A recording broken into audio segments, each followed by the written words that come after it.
Beyond FM, it's XM satellite radio. Ah, you got that right. Shut up, you damn asshole. Shut up, you damn asshole. Shut up. All of radio rips me off. Come on, exactly. Shut up. Asshole. Asshole. Come on, sir. God damn it. Let me have a Diablo sandwich, a Dr. Pepper. Make it fast. I'm in a goddamn hurry. Goddamn hurry. What are you laughing at? They say find a black dude for flashing people on Desperate Housewives. Wait, is that why he's gone? Yeah, he was flashing people. Wait, what's the story? I didn't even get to page 6 in the New York Post yet. Said inappropriate behavior yesterday. They got rid of one of the cast members of Desperate Housewives, the black dude. See, when the story hit the news and I didn't get to see it, I'm assuming one of the broads got fired for something stupid. I figured it was a guy like maybe peeping through the dressing rooms or some, behind-the-scenes guy. Yeah. I didn't think it was one of the guys actually on the show. He was showing them old white women his jammy walking. Really? He was showing his junk? He had a problem flashing people. That's what they wrote in there.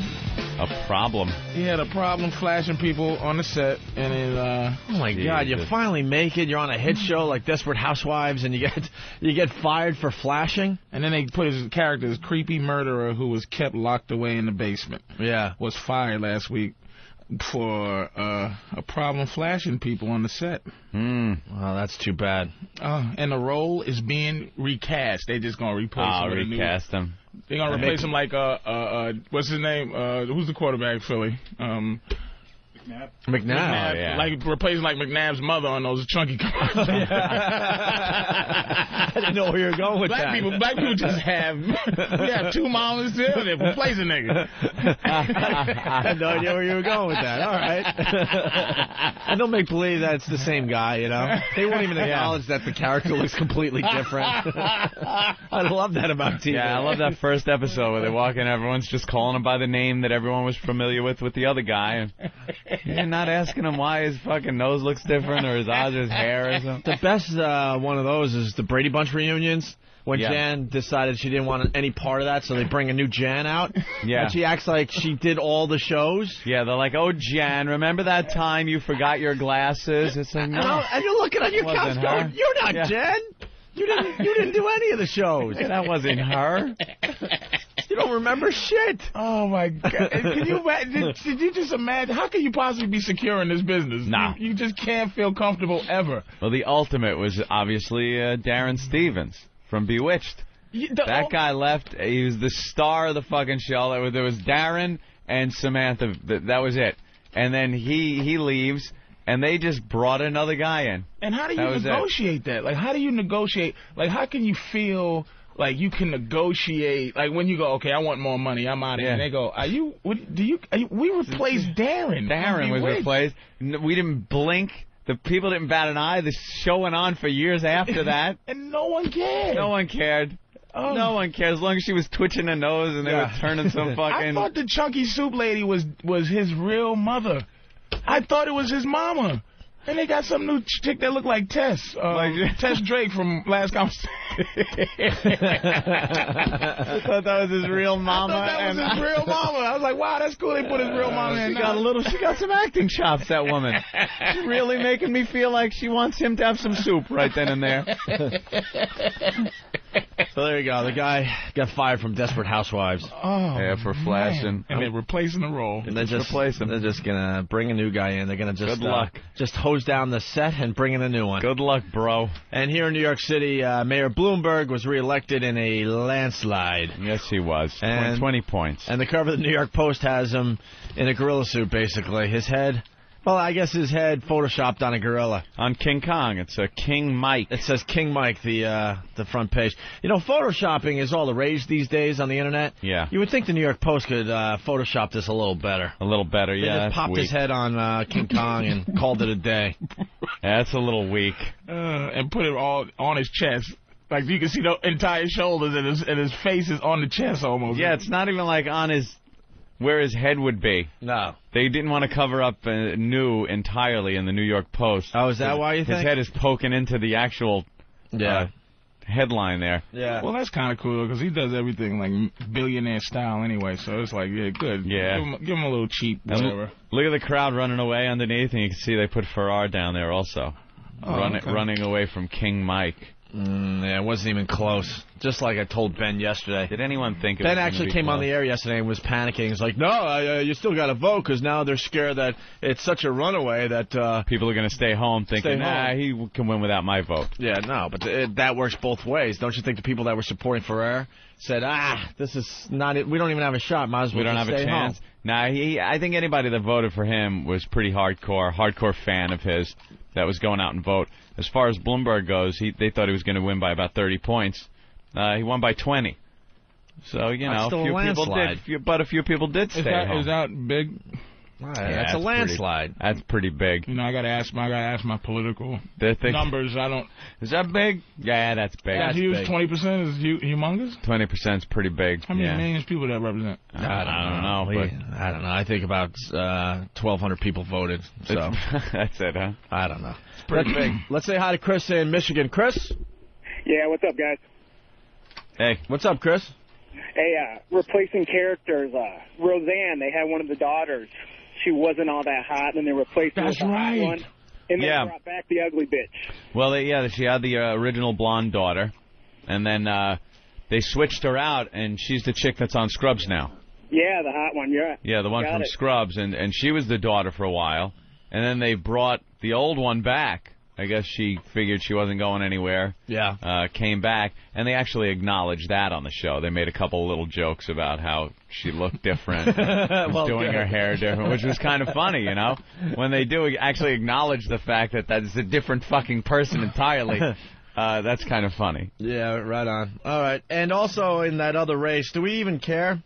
We had our fun, but does it matter that... Corzine and Forrester? That Corzine won? Corzine won by about 10 points, a little more than they thought it was going to be. They thought it was going to be a closer race. And, they had their concession speech. You know, Forrester got out there and said everybody's got to, not so much get behind Corzine, but support New Jersey. They're, big Jersey guys. Was there a big, I want to congratulate my opponent and all that? Yeah, they had all that nice stuff after all those concession speech. Brutal commercials. After dragging Corzine's ex-wife onto one of his commercials and saying how he let down his family and don't let him let down New Jersey. I mean, just scumbags. Do you think for the people that politics has to be so political? Like, just for the average person, that it has to be so corny and so... Like, why can't he just go, look, man, vote for me, like, because I'm Puerto Rican. Like, he couldn't get out there and just go, look, this guy got a lot of money and I'm Puerto Rican, help. It's got to be... Well, Ferrer got out there and he was saying, there are two New Yorks and we must address both of them, not just the wealthy, like trying to bash Bloomberg that he's got all the money in the world and he's... not paying attention to the lower class or even the middle class. And Ferrar's whole platform was he'll unite all of New York. Bloomberg's done fine. It's not like he's really neglecting the poor in favor of the rich. The guy's got more money than God. He bought Magic Johnson. He does, yeah. And you can see Magic had nothing. He just was bought. Magic was like, I love this guy. People said I would never have a theater in Harlem. And now I do. Thank you, Mike Bloomberg. Starbucks I own. All right now. Yeah. He bought Magic. He had everybody down with him. How could Ferrer win? He did. He had the most beloved mayor the city has ever had, which is that dumb Koch there. Yep. He's loved. He's still loved. Oh, yeah. People love him. He had your boy down with him, Magic. He had all the unions down with him, firemen, police. And Bloomberg was able to go uptown and talk to people without, people going bullshit on him. They actually were putting signs up for him in their stores. Talking about conspiracy, just clear my mind, fellas. All right, I know. I love how Patrice has some certain conspiracies. The black mind has to clear up conspiracies. Of course. I was watching this thing, people said a lot of the support came from his response to the new terror threats in the subway. Oh, okay. Really? You see where the black mind is going in a minute. Mm-hmm. Do you think that Mr. Billionaire might have scuffed him up a little bit, might have had a little something so he can kind of get it comes out to be a false alarm. Right. Well, we were very suspicious when all that went down about a month and a half ago. Let me tell you, I don't think that has to go over racial lines. That's a lot to do with his, how people feel. They felt like this guy... The city was in a complete panic thinking there was going to be a subway bombing or something, and then it turned out to be absolutely nothing. And he comes forward and puts the police out there and says, we're not going to cave in. And the ACLU comes in about the bag searches, and he comes up looking very strong, saying, screw you, man. We're searching. It's safer this way. Kind of looks powerful. People like that. Could that possibly be what I'm saying it is? I'm with you a little bit. It could. The only problem with a conspiracy theory is the conspiracy... in essence, its whole basis of being conspiracy is that you must conspire with other people. There's the weakness of the conspiracy, is the fact that there's other people involved that all of a sudden can open their yaps. You don't think Magic could have mustered up? Magic? You think Magic could shut up as long as he's been able to open up theaters? Subliminal messages at the Magic Theater? Someone splicing in a frame of fucking Bloomberg. During Doom, it's like, support Bloomberg. Huh? What did the Rock just say? I gotta go vote and get some popcorn. Feeling like... Is it not possible? I think it's possible. I think it's absolutely possible. Is it insane that could happen? I think, though, some of the biggest conspiracies are so impossible because too many people are involved and they wouldn't shut their yaps. And somebody would have talked. Yeah, we all like to talk. I think the stories that come out where someone tries something and like 5 people come forward and go, this motherfucker just asked me to do this, or this motherfucker, he's a lying sack of shit. Those are... So you think Lee Harvey Oswald did it? Yeah. Yeah, I as far as the Kennedy assassination goes... Really? Yeah. Oh, thank God you said it. Hell no. With the magic bullet? With the whole... with Kevin Costner's movie? Come on. That Kevin Costner movie is fact, my brother. They did it. I watched an episode. They did it to us. I watched an episode of Cops just the other night where some guy is in the driver's seat of his car. Some teen, he's like 13 years old, involved in some gang shit, and the cop, after they were trying to take him out of the seat, he goes over to one of the detectives and goes, "There's a bullet right here on him. Don't lose it." It had come through his shirt, and it was just laying on his shirt. So they had to pick that up. It's evidence and everything. And then the cop showed where the bullet went. He goes, you look here, there's a hole in the license plate, in the rear license plate.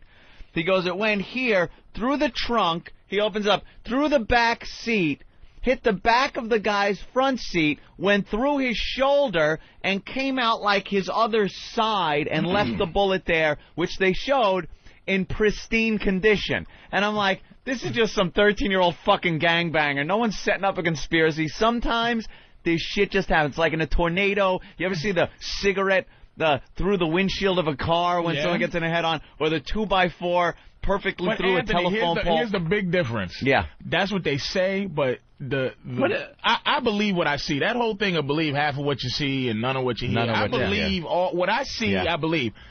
It's like... back and to the left, they can't. If they had did it to the little black dude, back and to the left, or license plate through the chest, license. Right. But the fact is, they show his brains getting blown out from the back and him going forwards. Do you understand what I'm saying? Like they show the conspiracy happening. That's the only problem. If I never saw that Oliver Stone movie, I go, Lee Harvey was just good or whatever the case may be. But then they get into the rifle. Like 2.8 seconds, and then the fastest guy in the world, they got to try to cock that rifle. I had egg on the thing. But I've seen cock that rifle and then shoot it twice at perfect range. With that rifle is almost impossible. That's the whole thing. I've seen people do it. Like they've also shown people that have done it on certain shows. It's one of those things. No one's ever gonna fucking know. What are they supposed to open up more Kennedy shit? You believe Lee Harvey Oswald did it? You believe it in your balls that he did it? I've seen nothing else to the contrary, really. No evidence, no real proof. White guy, man. You really are a white guy, man. I'm actually surprised, too. I need something I can wrap my hands around. Don't get my brother to call this show. He's an expert on this stuff. I know he is. I've sat and talked to him. I absolutely have sat and talked to him about it.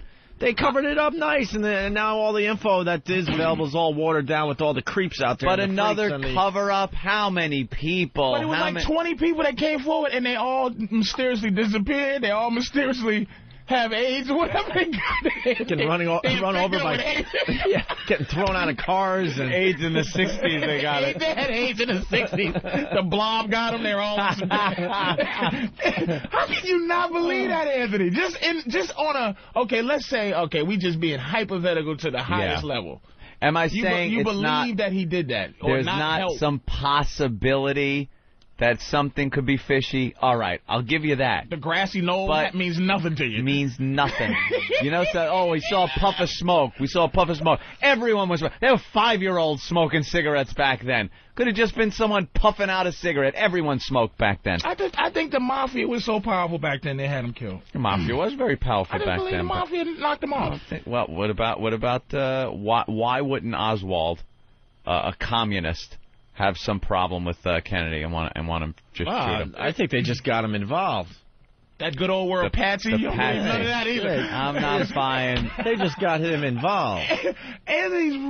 This motherfucker, how stupid and why is the Mafia do you have guy to be? killing Oswald? Why did you just sit up here with a fucking rifle? Don't shoot the president, but just kind of hang out up here with the rifle while we drive past. He might have been involved, but he was the patsy. He was like, okay, Lee, we're going to do this, baby. And why didn't he take the shot as the car's coming right at him, Anthony?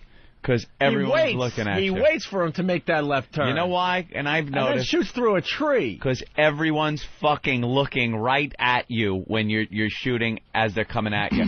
Every eye in the motorcade is staring at that building, and if you pop up with a rifle, they could jump all over this motherfucker. You never get a shot. Why not take it when no one's looking? Let me tell you why. Going to jump on this guy. He found a great spot. I'm going to tell you why. I don't mean jump on him. Jump on the president. Jump on, now all the eyes are facing forward. All you got to do is look up at that window and see a gun and a guy. It's over, Johnny. He takes the little turn. You get him while he's turning, right after he turns. Now everyone's looking. You're not even in anyone's point of view. Did you pay attention to Donald Sutherland's scene in that movie? I paid attention. That's why I believe in it. The Donald Sutherland scene. Outside the Lincoln Memorial. Donald Sutherland's scene is why I believe it was a conspiracy. That's right.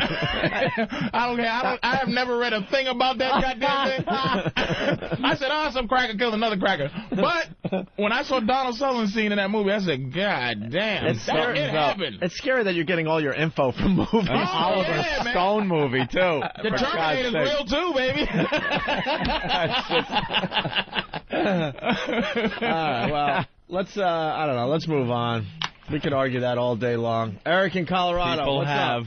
Hey, boys, talking about the election results. How did Bernie do yesterday? Yeah, how did Bernie Getz do? That's the only reason he doesn't do our show anymore. Bernie was running for mayor, and then he was running for some other office when he realized that mayor was futile. Oh, really? Yeah, he started wanting to run for...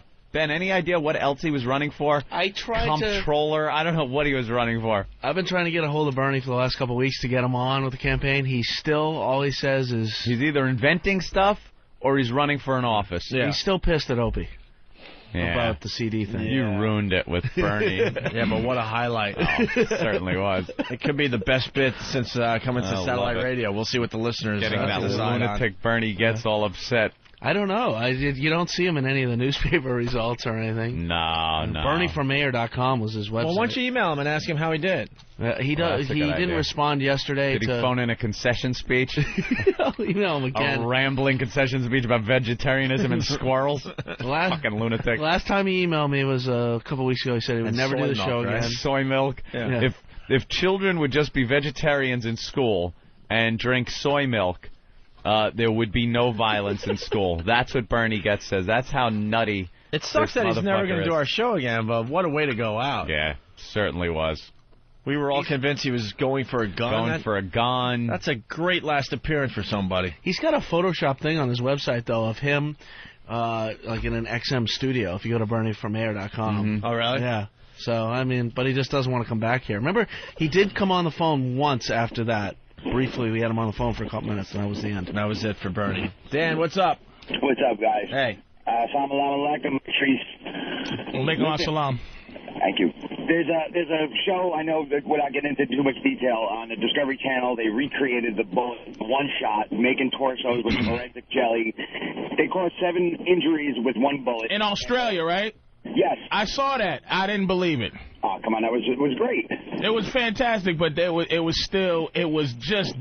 was perfect conditions. They put a brick here and a piece of steel there to make it happen. I saw that. It was great. But I still just don't believe a person could have did it with even the luckiest of luck and the skill of skill. I just think Donald Sutherland was right still. Donald Sutherland. Donald Sutherland. I just believe it happened, man. It was a conspiracy. That's great. Let's go to Mike in Massachusetts. Mike. Hey, boys. Hey. Hey, your old pal Charlie Menino, 4th term coming up. Yeah, Mayor Menino was reelected again. Damn. Another landslide victory for that motherfucker. Mayor Menino in Boston. He is 4 terms. Has he beat Kevin White yet? Of fucking mayors. Did he beat Kevin White yet? Can you play that going into break? Can you play that clip where he goes, the beyond, the bond? The beyond, where he's reading the stories to the children at school? Yeah. This mumble mouth fuck is just holding the office like a pope. So are you till he dies? Are you a Menino fan there, Patrice? You're from Boston, right? Yeah, I'm not a political fan of anybody's, but no. I just know the names. I know Kevin White was in office forever. Yeah. And then Menino, Ray Flynn. Oh, damn, that's how old I am, because I remember Kevin White, then Ray Flynn for a while. Flynn. And Menino has been going on. He's just holding it. Yeah, he's been around. And just the corruption up there. Yeah, you guys ran out of the goddamn Boston, right? He ran us out. He ran us out. That guy ran us out of Boston. And he's not even a Bloomberg type of mayor. He's like just he's a goofy fat dude, man. He really is. When we got in trouble for the mayor's prank, when we were doing Boston radio, all of a sudden, like, state troopers and stuff are following us around. It was creepy, man. Yeah, you don't want to mess around. It was freaking creepy for a while. Boston is what they call draconian, man. They do not F around, man. It could be the paranoia in my head, but it got a little creepy. There's no paranoia. There's no paranoia. Why is this state trooper kind of close to my house all of a sudden? They don't have to pay attention to rules like the rest of the country does. Like, there's those southern states where there's the cops behind the big billboard, and they'll come out and crack your headlight. Hey, boy, you in a heap of trouble, boy, and bring you in. Put you in jail, no phone calls, no nothing till the judge comes and you got to pay the money. It's that stereotypical thing, and you wonder, how could this happen? Why don't you just call the FBI or some of it? Boston, same way. It's a southern city, man. It's a southern city in the north. There's corruption, there's nepotism.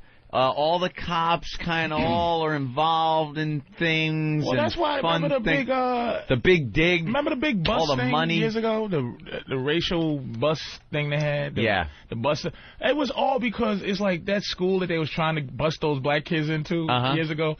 It's because it was a school that was teaching kids how to pass the civil service exam. That's why it was nothing but mix as cops over there. That's why when they said, wait a minute. You're taking our jobs when you bust these niggas in. Yep. It's like, because it's the McFarley, McThis, McThat, and O'Doodle. That's all the police. So it's like, we don't need extra dudes to come in here because that means you're going to pass. Right, yes. It's a crazy town, dude. I'm telling you. And I lived in Roxbury, and Roxbury's surrounded by, it's like the black areas are surrounded by the outskirts of the city. Right. You know what I mean? Yeah. It's a weird town, dude. It really is, and everything it's all about some politician getting some money put in his pockets from some fucking project. Or the Mass Pike up there was they said, once the fucking thing's paid for, the tolls will be gone. That thing's been paid for like 10 times over. The tolls are still there. Because they're greasing the friggin' politicians. Yeah, but that happens in every city. Yeah. At least in Boston, the toll plazas, and when they start getting backed up, they'll just let you through. Really? I've been through that a bunch of times. I've never seen that happen. During holidays and stuff, if the toll plaza is backing up too much, they will just start waving people through. I bet they keep that Easy Pass on, though. I don't know. For the people that are using that. This is going back years. A long time. I've never seen that ever happen. Oh, someone backed me up from Boston. Connecticut did it. Remember all the little fucking 30-cent tolls and 10-cent tolls on 95 all through Connecticut? Yeah. Gone. Years ago. But years ago, trying to drive through Connecticut, what a pain in the ass. Oh, Greenwich, a dime. Click. That was worth the friggin' half hour sitting in traffic. You do the Mass Pike to what? To come back to New York? What's the 91? 91? Yeah. Well, So you go 80, the Mass Pike to 84 to 91. All right. So the toll plaza hitting 84. They will open it up during holidays. I've never seen it. Someone will definitely back me up on this. Never ever. I've been up there a million times. I can't imagine that. By the way, I found the clip of the fine mayor of Boston. Mayor telling his bedtime stories. Everyone could have fun with this because we call him Mumbles Menino. The guy can't talk, and this is the clip that guy just requested. Dear Farmer Brown, the barn is very cold at night. Dear Farmer Brown, the beyond. That's the mayor of Boston. He was just saying like biatch. The beyond biatch. Who's going up against him? I can beat him. I'm going. You know what? I'm going to run for office. You're going to give it a whirl up there? I'm going to give it a whirl. Here's another. Good luck, if I can stay alive. Yeah. Here's another clip. But I also say, anybody who does this work is not for money. I don't do it for money. Let me tell you that much. I see my friends and what they're doing in life. I say, my God. I grew up in the streets of Hyde Park. My father worked in a factory, so I wasn't born with a golden spoon. But that's why he keeps winning, man. People, they just love the people who vote. Just love that shit. They love that I'm a working man horse manure. You know what I mean? It's just horse shit, man. They just, but silver spoon in his mouth was supposed to be the line.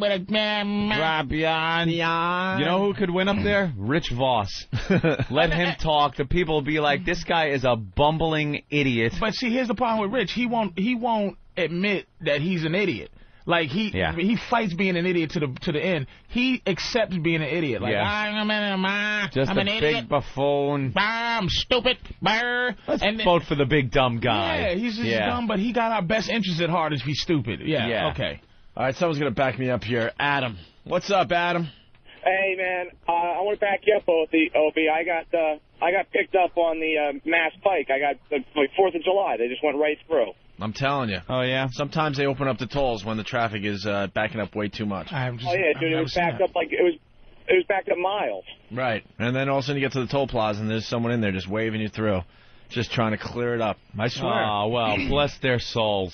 We got more Mumbles Menino clips here, Anthony. These are new ones that we've never played, by the way. Nice. Let's listen to this one. You elected me 3 times. Now 4. So you know, I am not a fancy talker. That's for sure. He's getting big laughs for being self-deprecating. Self-deprecation. That's that's classic hacky comedy right there. Yeah. Hey, folks, my stomach. Oh, hey, all fat people. That means that's saying. Let me move the mic so you can see me. That old gag. I can't believe that works, man. It does, even in politics. Step it up, Boston. That's my hometown. Big dig, for all intent and purposes, will be completed. There'll be some button-up of some of the pieces of it, but basically it'll be all done by next May. It will not interfere with the Democratic National Convention. And now if you're coming from western part of the state, say out in Newton, that area, you get into the city of Boston within 10 minutes now because of the tunnel that'll take you right downtown. Great. For all intended purposes. Intended. For all the purposes that are in a tent. I love saying that to my girl. Oh, I'm going to suck these for all intended purposes. Listen what he says here. Washington refused to learn from cities that when they cut these programs, people can't find shelter, end up homelessness. Homelessness. End up homelessness. People that can't find shelter end up homelessness. Now this doesn't sound like sometimes. It's just no way that people are voting for this guy. No. Like, why he's talking like that. Something's happening. Conspiracy. There's a conspiracy. Do you believe in that? How does this guy hold office for this long? When he can't even speak to his constituency. You know, if that's somebody black, you have to make one mistake. Oh, my God. And I'm going to tell you, folks, that I ain't playing around. Did you hear the nigga man say ain't stupid? He's gone. Listen to him. For all intended purposes. You know, I don't want my politicians to talk like gangsta rappers. Can you imagine? This guy's just an idiot. Ladies and gentlemen. The committee and I will reach some sort of a decision. If we have not reached a decision by then I will possibility of appointing an acting police commissioner. I will possibility of... I don't even know what he's saying anymore. This is the mayor of Boston. This can't happen, man. Shouldn't there be a checklist, and the first one should be you should be able to speak well in public? I bet you if you walked around Boston, no one said they voted for him. Right. Like, did you vote for Menino? No, I didn't. Who voted for him? I don't know anybody. Who voted for that? Who voted? Okay, the people who did vote, why? Like, what is this, what is the charm behind this mumbling nonsense? Let's say hi to Paul on Long Island. Muttering. Paul. Hey, Hey. Yeah, also during rush hour, they let you fucking drive in the shoulders, like in 95. Yeah, they open up the shoulders and everything. That's great. They're all about trying to move the traffic along up there in Boston, I'm telling you. Well, that's Connecticut, really. All right, thank you, sir. Here's another clip from Mumbles Menino. The reason we don't have porta potties this time, because of the large crowds, what's happened in the past, they knock them over and they use them as weapons, and they put it's a safety problem. So we have several public toilets at City Hall, both in the lower level and the entrance, and they could use those facilities also. There's a school department next door, which has public facilities also. And so I think, I'd rather err on the side of safety than accommodations. They're using porta potties. Porta potties. The reason we don't have the porta potties is because they're knocking them over and using them as weapons. Have you ever seen anyone use a porta potty as a weapon? Yeah. The Juggernaut? Oh shit! The Juggernaut's going to use the porta potty. How is that even possible? Can you imagine some type of terrorist threat in Boston, man? And Menino's the dude. That you got to rally against? Rally behind? The Arabs. How did you get the guy that was, the mayor of Boston, when the planes fucking came from Logan, gets reelected? Like, how does that happen? I don't care whether he's responsible or not. People could call up and go, well, actually it was this, that. I'm just talking public opinion, the way things usually work. For politicians in charge, and you're in the city that got the fucking security just, yay, wave him through. But he's a good person to have to take any heat off, because it's the pyramid thing. Say I'm just an idiot. Yeah, everybody above him can do whatever they want when we're sitting here talking about what a fool he is. But it's like, who's above this dude that's actually doing some white stuff? Doing some white stuff. We found a guy that voted for Mayor Menino. All right. He's a faithful listener of the program. It's Boston Strangler. All righty. Boston Strangler, what's up? Not too much. I just want to tell you why I voted for Mumbles Menino.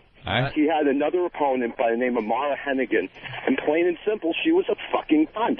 Oh, they put a woman up against him? Exactly. Yeah, that ain't going to work up there, especially. That's when you're just trying to look like you're doing the right thing. You know you're going to lose the election, so, throw a woman. Sully, I ain't voting for no fucking cunt. And that's Boston. Fuck her. Fuck her. That's Boston. All right, you guys suck. That's it. Fucking voting booths up in Southie. You think they're pulling a handle for some bitch? Fucking cunt. Fuck her. She should be at home cooking dinner and raising our fucking kids. Not running for fucking mayor. Not. That's it. They don't want no bitch in there. But he never said why he voted for Menino. The reason he voted for Menino, because he didn't want to vote for the chick. He's a fucking cunt. Fuck her. So he goes to vote. Just don't vote. Yeah, then how about don't vote? Yeah, don't vote instead of voting for... That was the only one voting for him? Mumbles Menino. Is he the her or the we had a conversation yesterday about, will there be a black president? Will there be a woman president? Will there be a Jewish president? There'll be a Jew. There could be a Jew. Jews have white skin. It can possibly happen if he un-Jews himself. That's what I was saying to Voss yesterday. I said it's not like Shlomo Rabinowitz is going to be the first Jewish president. You see what Ferrer did? Ferrer tried Caucasianify himself. Yeah, un-Puerto Rican himself out. Puerto Rican himself, and that's why the Puerto Ricans didn't like him. Yeah. He just un-Puerto Rican himself, but he kept that name Ferrer. You know what I'm saying? Yeah. Right. That's just like the Chinese Billy Chung and Peter Wong. Peter Wong. Peter Wong. Your name ain't Peter. Shut up. It's black presidents a long. Colin Powell may be able to. That's what I said too. I said yesterday. Until he pulled that shit with Bush. Now he's done. But the point I'm making, we had that whole discussion yesterday. The last state that's gonna hire a woman as mayor would be Boston. No, you're not gonna see that. State, city, sorry. I know. Fucking tits will get in the way when she's trying to sign a fucking bill. But that's the last Slow down the process. Fuck her. So it's almost like it's a pride thing they call the mayor Mumbles, you know. Yeah. Oh, that's his nickname. Mumbles, they call him. Like, how could you be proud? You pulled the handle for Mumbles Menino. Kooky Bloomberg.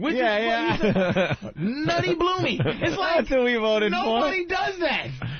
Let's say hi. Only Boston, man. Only fucking Boston. Let's say hi to Ann in Minnesota. Ann? Hey, boy. Hey. This is fucking painful. Do not play him anymore. I could have swore he said that they were tipping over firefighters and using them as weapons. No, it was porta potties. They were tipping over firefighters. Porta potties. And using them as weapons. Some people actually were conducting combat with sanitation workers. Yeah, we haven't done this bit in a while. We got a few more new ones to play. Here's another one. Mumbles Menino up there in Boston. Together, we can beat prostate cancer. Oh, my God. He didn't say prostrate cancer. I think he said prospect. He didn't say prospect. He said prospect cancer. That was prostrate. Together, we can beat prostate cancer. Oh, okay. Prostrate. And I bet you that was an actual commercial, so he could have taped that a few times. Dude. You know how many people say... And cut. Ready, action. Together. Yeah. We can be prostate cancer. Yeah, I want to hear the other outtake. Cut. If prostrate's the one they used. You can't call him man. You fucking idiot. Together, we could beat porcupine cancer. Fucking dolt. Well, it's all about Boston all of a sudden. Let's say hi to Mike in Boston. Mike. How's it guys going today? Hey, Mikey. Hey, Mike. Hey, the big problem with the women in Boston is Jane Twift ruined it for everyone up there. Why? I don't know the story, sir.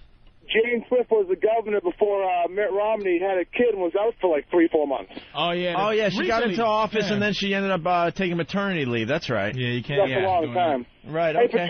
Patrice, why don't you run for mayor of Boston? Because I'll get shot in the face. Yeah, that'll work. You going to vote for me? Where am I going to go? Go to Southie and Newton? Just be goofy. Hey, I'm running for mayor. I got a mumble. Let's say hi to... Last bitch couldn't even hold a fucking job down. She had to go on maternity fucking leave. Stupid. Couldn't keep her fucking legs closed. She's got to get knocked up. Can't even finish the goddamn fucking job we voted her in for. Fuck her. Fuck her in a fucking cunt.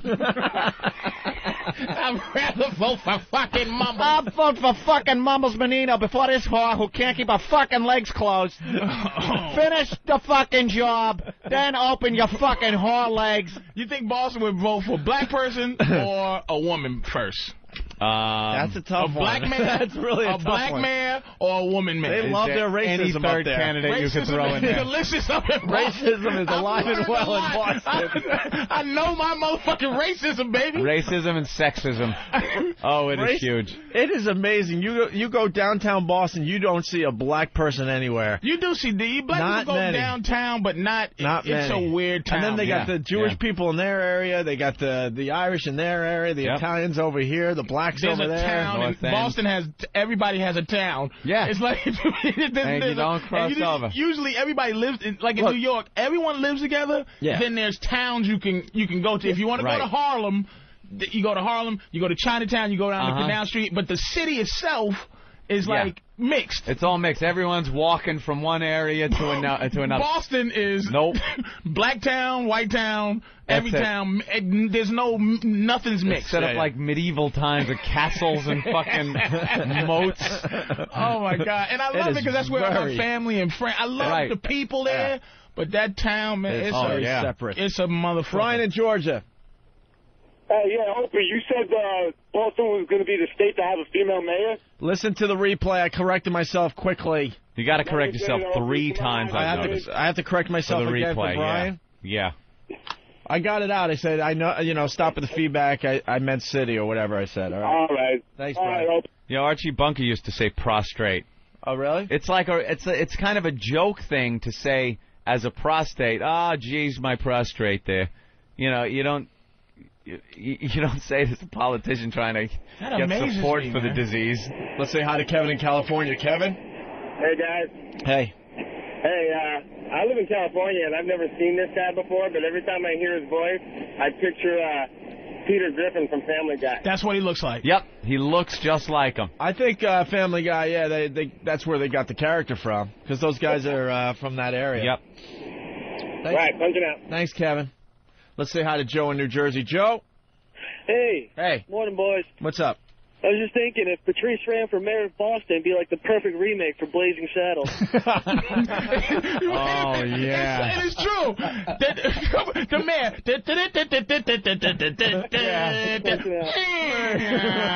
They roll up the fucking banner. It's the new mayor, baby. I'm the new mayor of Boston. What's up, baby? Give it up for yourselves. Give me a big round of applause. I'm the new mayor. I'm going to watch that movie again tonight. And ain't it a fine day today? Any white woman that cook me something to eat? Because I'm an unmarried man up in this bitch. Any of you white bitches in Boston, I'm hungry. That is just a one-of-a-kind city, and one of those Pope glass, those bulletproof Pope things. Yeah. Now, you hungry better listen to me now. Ain't no more big dig up in this motherfucker. People with their jaws on the ground. What the fuck is this shit? Is this thing on? You hear that? That microphone. Pat from wherever you are. Pat, go ahead. Hey, up in Boston, if you put a black guy against a white girl, that's when we stay home and not vote. Yeah, that's when no one will vote. That'll be some shit. Come on, man. Who would you vote for? Tell the truth. I got qualified man, qualified black man, or qualified white woman. I got audio of Election Day. Let me think. If that went down, here's the audio. Oh. We're here at the polls, waiting. There's 3 minutes left to vote, and it's anyone's race. Just need one person to vote. With 0% of the votes in, we have 0-0. Come on, it's just going to take one person. Well, there are still a couple more precincts that need to report. Let's now go to precinct 3. And, yeah, that's, all right. Our candidates eagerly awaiting at their headquarters the results of this race. Because I'd win because I say, look, I told any friend I got, listen, go down there and scare all the white bitches in the boat. Pull the handle. Pull the handle. We got more Mumbles Menino audio. The rest of the country enjoying this today. Yeah. You know, we have a fair share of that their operating budget, and we're going to look into all the red line, the yellow line, the orange line, the blue line. God, the reporter's asking a question, and she's just laughing at him. Laughing at him. Openly laughing at him. Laughing at him. And he's trying to be serious there. Our plans for tomorrow is to have a rally, a roving rally that starts at the Hines and goes right down to Stanford Street, right down here. You ever see them Princess Bride, that movie? Yeah. My wedge is a wonderful. What is it? The Jewish priest I was giving. My wedge is. It just sounds like it's just. How can I'm getting disgusted. It's funny, but I'm like, are you joking me? He won. He just won. The lady's a cunt, but was she good? Did she well spoken? Did she know the facts? Yes. Did she know have information? Did she have a plan? Or did she just go in there, and she was a cunt. Hi. Listen, you fuckers. Vote for me, or I'll come over your house and take your balls. Oh, my God. Today we dedicate this plaque, which will serve as a reminder. Dedicate what? A nigga? Did he say he's going to dedicate this black to black? A plaque. Dedicate this black as a reminder remembering. That's funny on a whole nother level. We're going to dedicate this black. This black. Thank you, man, for dedicating me. And if I could start the bidding at 25. No, he says, oh, my God. Dedicate this. Serve as a remember, though. A remember? Today we dedicate this plaque, which will serve as a reminder. Reminder. Doesn't sound like it's dedicating a plaque. Is he just off the cuff every time? Ladies and gentlemen, the black. Thank you. The black. Thank you very much. I appreciate being dedicated. I will take this honor and do what I can. Thank you. Tomorrow we'll dedicate a Jew. As a reminder, remember. The guy is winging it all the time. Speechwriter, fuck him, who needs one? It sounds like he's going out and just riffing. He's riffing every time. That's amazing. We got a guy from Southie calling in. Oh, shit. Jeff All right. from Southie, what's up? Hey, what's happening, guys? Hey. You know, listen, I didn't vote for that bitch because I didn't even see one campaign issue on that lady, you know? Really? I only knew Menino. I didn't know who the hell that chick Laura was. I mean, being from Southie, they don't put anything up with chicks around, you know, unless it's at the fucking bars, you know? Yeah. Maybe she should have gone with the urinal posters like we have. Where you from, D Street? 8th and Broadway. Can I come over there yet? You might be able to. You know? Oh, you're getting a little weak now. I couldn't even drive through there by mistake. It best be a day where nothing happens there. No crime, no missing kids, no nothing. Because you'd be dragged off in a second. Oh, Southie, man. Good memories, man. Good goddamn memories. Oh, I want to hear this clip one more time. Today we dedicate this plaque, which will serve as a reminder. A reminder that we used to own them. A reminder that they should be slaves again. Dedicate this black. And where will it actually start? And will the duck boats go out onto the Charles? No, we can't put skates on the ducks, so we're not going on the Charles. God damn. We can't put skates on the ducks. We're trying. You know what? Thank you, Opie, because this may have to have them do a recount. Yeah. And just do it again. New vote. New vote for people in Boston listening to this. How many terms? This is 4. 4 That's 16 terms. years. 16 years this guy has been running that city. If I got a girl pregnant when I was supposed to, my kid would be close to the age of voting, and he'd still be voting for this goddamn idiot. Well, I'm telling him to go to school and learn how to speak well, or you won't get hired by white people out there. And there he is. You guys want to hear just a couple more? I love him. And someone else asked if you'd be interested in running for Senator Kerry's seat should he win the nomination. Let me just say, I will not be a candidate I'll seek, but I will accept the draft. I will not be a candidation or seek. Well, he's trying to say that. He's trying to do that famous Lyndon B. Johnson speech. Do you know what it is? I will not seek, nor will I accept your nomination for President of the United States of America. And this is Menino's impression of that. And someone else asked if you'd be interested in running for Senator Kerry's seat should he win the nomination. Let me just say, I will not be a candidate I'll seek, but I will accept the draft. Be candidation. And then Be candidation. He's getting big laughs because they're laughing right at him because he's still trying to do jokes. I will not seek a candidation for the dedicated black. I would have laughed just because everybody else was, because I would have been like, okay, was he trying to make Was that a joke? That was a joke? Okay. What the fuck was he talking about? I'm about getting the job done. I want to work on this and get it done in a peacefully way. In a peacefully way? A nice peacefully way. How does he fucking get away with Listen to this one. Like I said, it's about reinforcing the economic lessons that taught during the school day.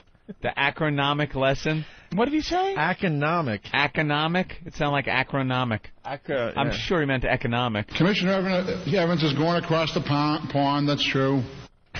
Go across the pond. Pick up a dog. Oh, I know that Billy Bulger is president of University of Mass now, of which I am alumnus. Of which I am alumnus. President of University of Mass. That tongue is just battling with his teeth. There's a fucking UFC match going on in his mouth. Doesn't it sound like it? Down syndrome tongue. That's a regular man just born with a syndrome tongue. Big, fat tongue, just duking it, just putting a submission hold on his teeth and gums while he tries to speak. And his tongue taps out. Oh, my God. You go to any neighborhood of Boston, there's artist living space, artist lofts. There's so many part of this, the architectural, the media part.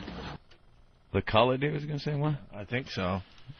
This is how we will continue to grow the city's job base, by being proactive, strategic, smart, and aggressive. Smart, huh? Smart. All right, I think we're just about done here. Boston is a majority city. What? One or the other. What's a minority-majority city? Reagan believed the buck stops here. Those of us who are leaders live by the principle as well. Didn't Truman say the buck stops here? Wasn't that Truman? You know, I think people just... Like, it was Reagan. Like Reagan said, I have not yet begun to fight. They must just listen to him like the people listen to him and go, all right, who's going to be running against him this year? Yeah. A cunt. All Doesn't right. matter. We win. You know. We need in Boston, is there like some qualified white guy that can just beat him? Qualified Apparently not. Irish can beat this guy. Yeah.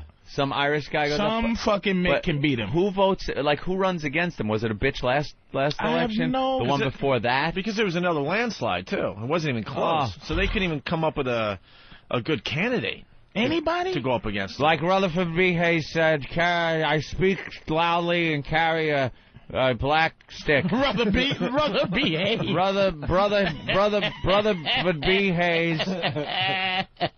Well, if there's 911, if there's something suspicious out there, call 911. That's the emergency line in the city of Boston. Ain't that a bitch? That's the emergency line for the city anywhere. Everywhere. City Boss is something we came up with here. It's brand new. We all know that to complete a major project like this takes real teamwork.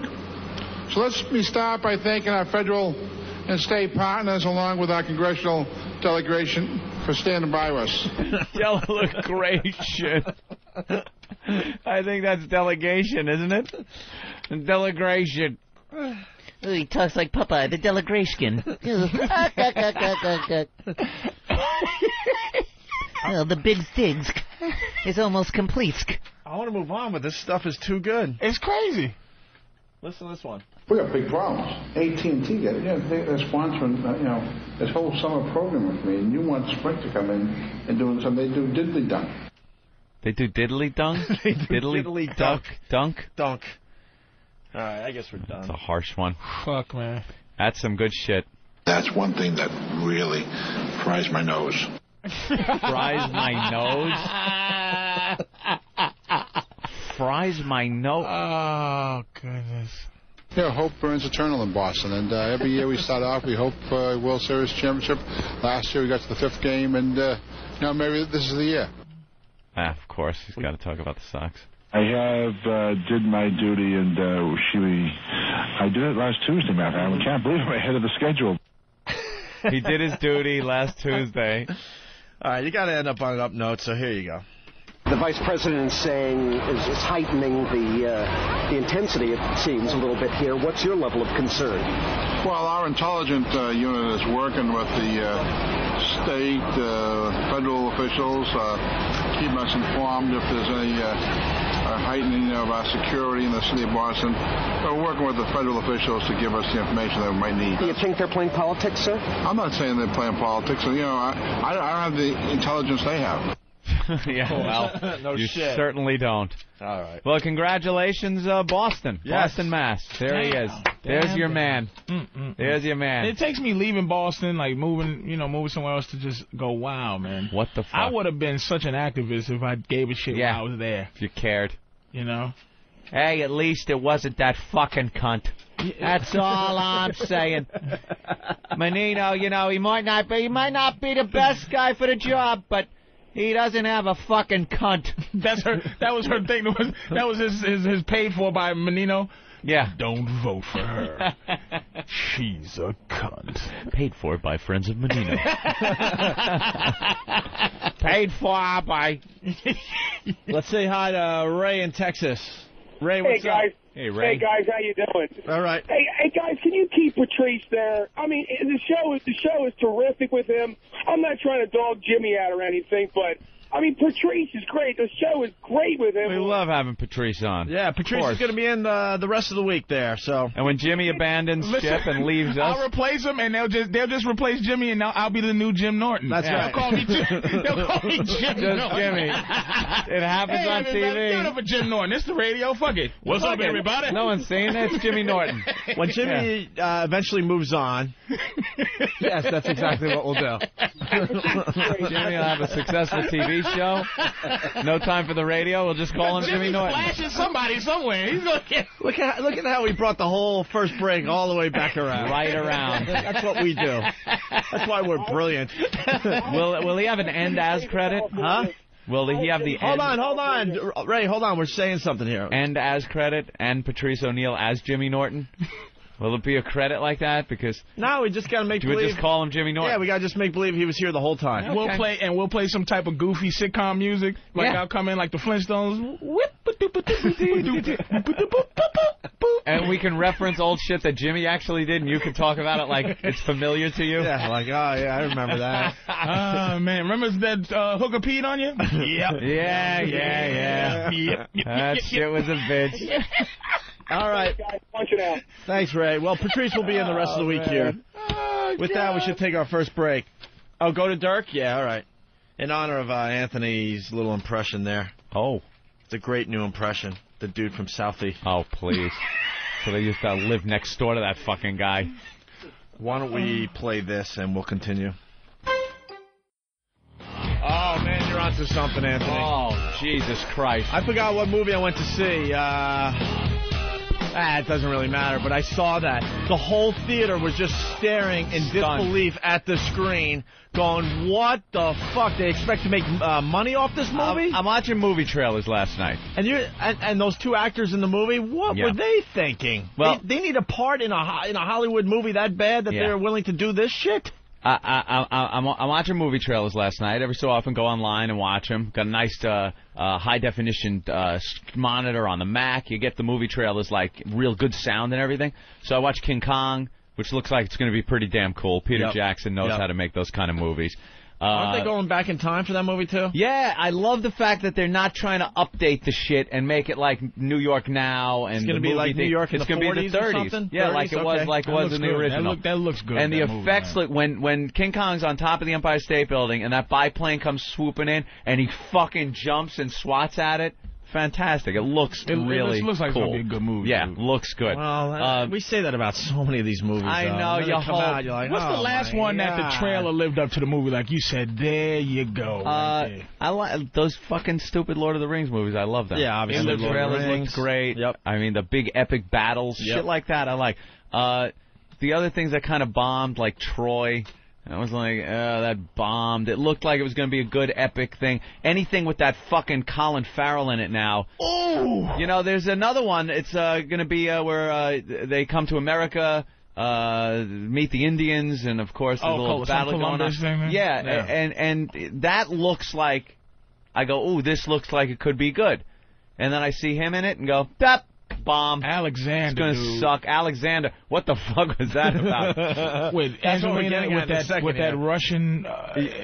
She's trying to do an accent. There's gayness going on between him and his fucking butt buddy there. But speaking of gayness. Yeah. So I'm watching the trailers. Because I was in a movie theater. It was a sold-out movie, and people were giggling and looking at the screen just horrified. Like, what? They're going to attempt to make this into a big money maker? Yeah. So what's the name of the movie? No way. I don't even know the name. Name of the movie, the cowboy movie. It's the cowboy movie with the two gay guys. Gay cowboy movie. Gay cowboy movie. It's a gay men gay men have the most disposable income in the world just to do anything, and they'll go see this movie. And it'll make enough. Because it probably costs $6.08 to make. No, this looks like an epic. They got, like, big stars in it. An epic gay movie. Epic meaning, on the grand scale. It looks like they really went all out for this high movie. production value. Oh, yeah, this is high production. So my chick tries to trick me. She goes, "Oh, put in the trailer for this. It's here." And that, thinking because it kind of starts out looking like it's going to be a Western. Brokeback Mountain, it's called. Brokeback Mountain. Brokeback Mountain. She goes, put on Brokeback Mountain. That's a porno. I know. I'll break your back, mother. But it starts like, all right, another cowboy flick. Or yeah, that's how the trailer starts. One of these new westerns. And I go, it's the gay cowboy movie because I had heard about it. And she starts laughing her ass off like she was trying to trick me to watch until it gets to the gay parts. The gay parts are very, very apparently it's just two guys that are cowboys or something. They go out fishing or whatever they're doing out on the plains there. It's modern times. It's not like an oldie time thing. And they apparently have girlfriends or they're married or something. They're doing this on the DL, I guess. Oh, so it's the DL. Well, they don't know, I think. So they hook up, and all of a sudden there's some gayness going on between these two cowboys around the campfire. I hear this film is full of like just about the hardest core gay sex regular. America's not ready for this as a country. No, man. No. Just being in a packed movie theater when the preview came on, you could tell America's not ready for this movie. Me and my friends at some point in my life would have stood outside and pointed, we went to see this movie, you faggot, motherfucker. You fag, look at that shit. You went to see Brokeback Mountain? You know? Pussy ass. Write that down. That's a great idea. Opening night. Just send somebody. Yeah, you went to see Brokeback Mountain? You faggot. You mother. No, you don't interview the obvious ones. You interview the guy that's with his chick. Yeah, his chick. Why are you here? Why are you even here? She dragged you here to see this fucking movie, you pussy whip motherfucker. Did you make a deal with her to go see Bushface Boulevard, bitch? Can I go see some lesbians? Yeah, where's the dyke movie? Yeah, you try to drag a chick for that. Off? Oh. I would not. What you get in return is what I want to know. But a real dyke movie would be Dyke. So this English comic said the funniest joke is like, people think we want to see lesbians have sex. He said, no, we want to see pretty girls. Right. Pretty if it was girls. a lesbian movie, it'd be a bunch of, flannel shirts and crew cuts. Rosie O'Donnell's, you know what I mean? No. Who's in this movie? There's that guy that's just in Jarhead. Heath Ledger. No! It's Heath Ledger and the guy in Jarhead. Jake Gyllenhaal? Yeah, that guy. And him and Heath Ledger have some heavy gay sex scenes in this. Hey, man, you would think Heath Ledger has a ton of scripts that he's reading. No? No, Heath Ledger is... But the other guy is up and coming now. So this is what happens when you fall off the Hollywood map. Well, you start considering these advice. roles? You can tell this is advice for Jake, because he plays, it's to show, because they're trying to make a push for this guy that to be a star. He's diverse. Now he's in Jarhead as the ultimate dude. Yeah. Now it's like with some good timing, he's going to come out as the ultimate, the gay movie. You know kind of thing going on. I bet you his people had that all figured out. Look, you want my boy to do the gay movie, he's doing Jarhead too. Oh, you think that's it? Oh, without a doubt. Because at least he could go like, look over here, I did this as well. Hello. So the trailer starts off. off. Always makes money. Like, that's why I played a sissy in the cut. You certainly did. I was a sissy just because I go, now I'm a thespian. I'm just a fat sissy. Look at how versatile I am. That movie was a flop. I'm just a sissy on film for no reason.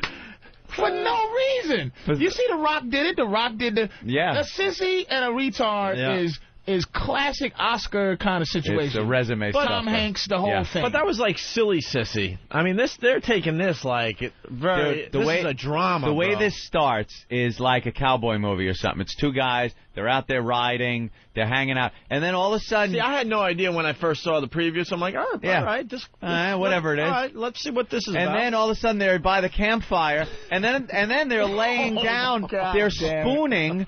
They're spooning by the campfire with one guy's arm over, and then I went like, Hey, wait a minute. I was thinking, hey, did he get bit by a snake? Maybe it's cold and they do that thing. thing. Do you think during filming, because you know how Mr. and Mrs. Smith, you know how these motherfucking actors always fall in love? You think during, like, the cuts, when they go cut, like, one of them goes, all right, get your motherfucking hand off me. Get the fuck off me. If you don't take your hand, he said cut, nigga, you better stop that method acting shit. I'll kill somebody up in here. You'd have to have every girl that you're sleeping with on the set. On the set watching, so you can just look at her and go, I'm fucking her, people. And cut. Come here, bitch. Yeah. Come on. Start giving me head. Now, you see, Jake, this ain't happening. Which actor went like 1 second too long? Too long? Where the other guy's like, what the fuck? Is he into this? What the hell? The Stanislavski method?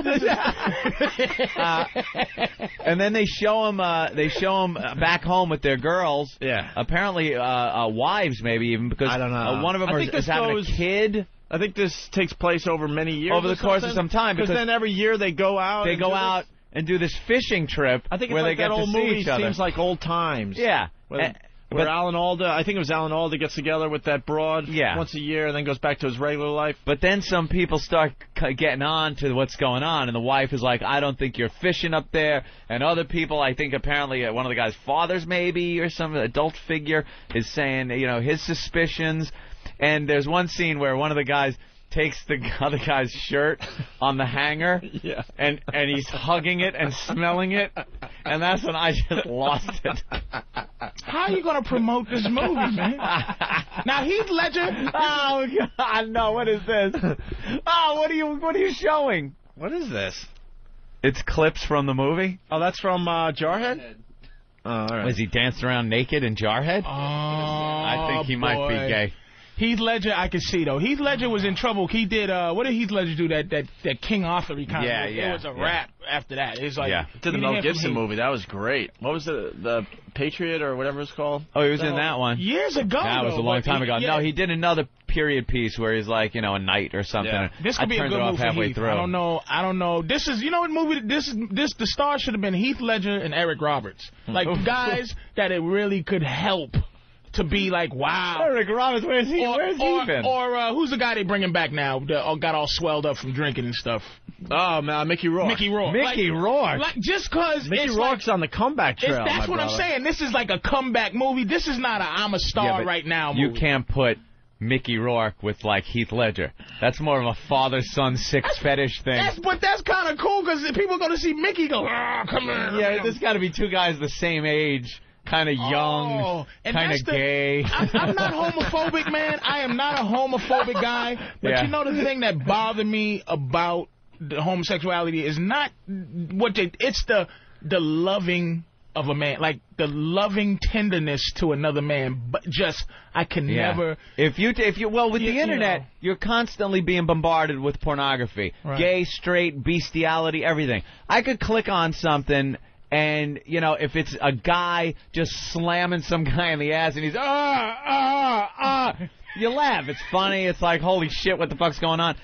But I squirm more at that guy hugging the shirt and smelling it and like a tear coming out of his eye. That tenderness. Or a gentle kiss. That gentle, come here, there's something in your eyelash. Yeah. Let me blow it out. Come here, baby. Like, nigga, if I'm going to be gay, I'm going to be a manly, like, come here, there's something in your, you got some crud in the side of your eye. Yeah. Come here, there's something in your hair. Let me punch it out. It's going to go from working out to just ass sex. There's no cuddling. There's you feel like fucking? Yeah. Come on.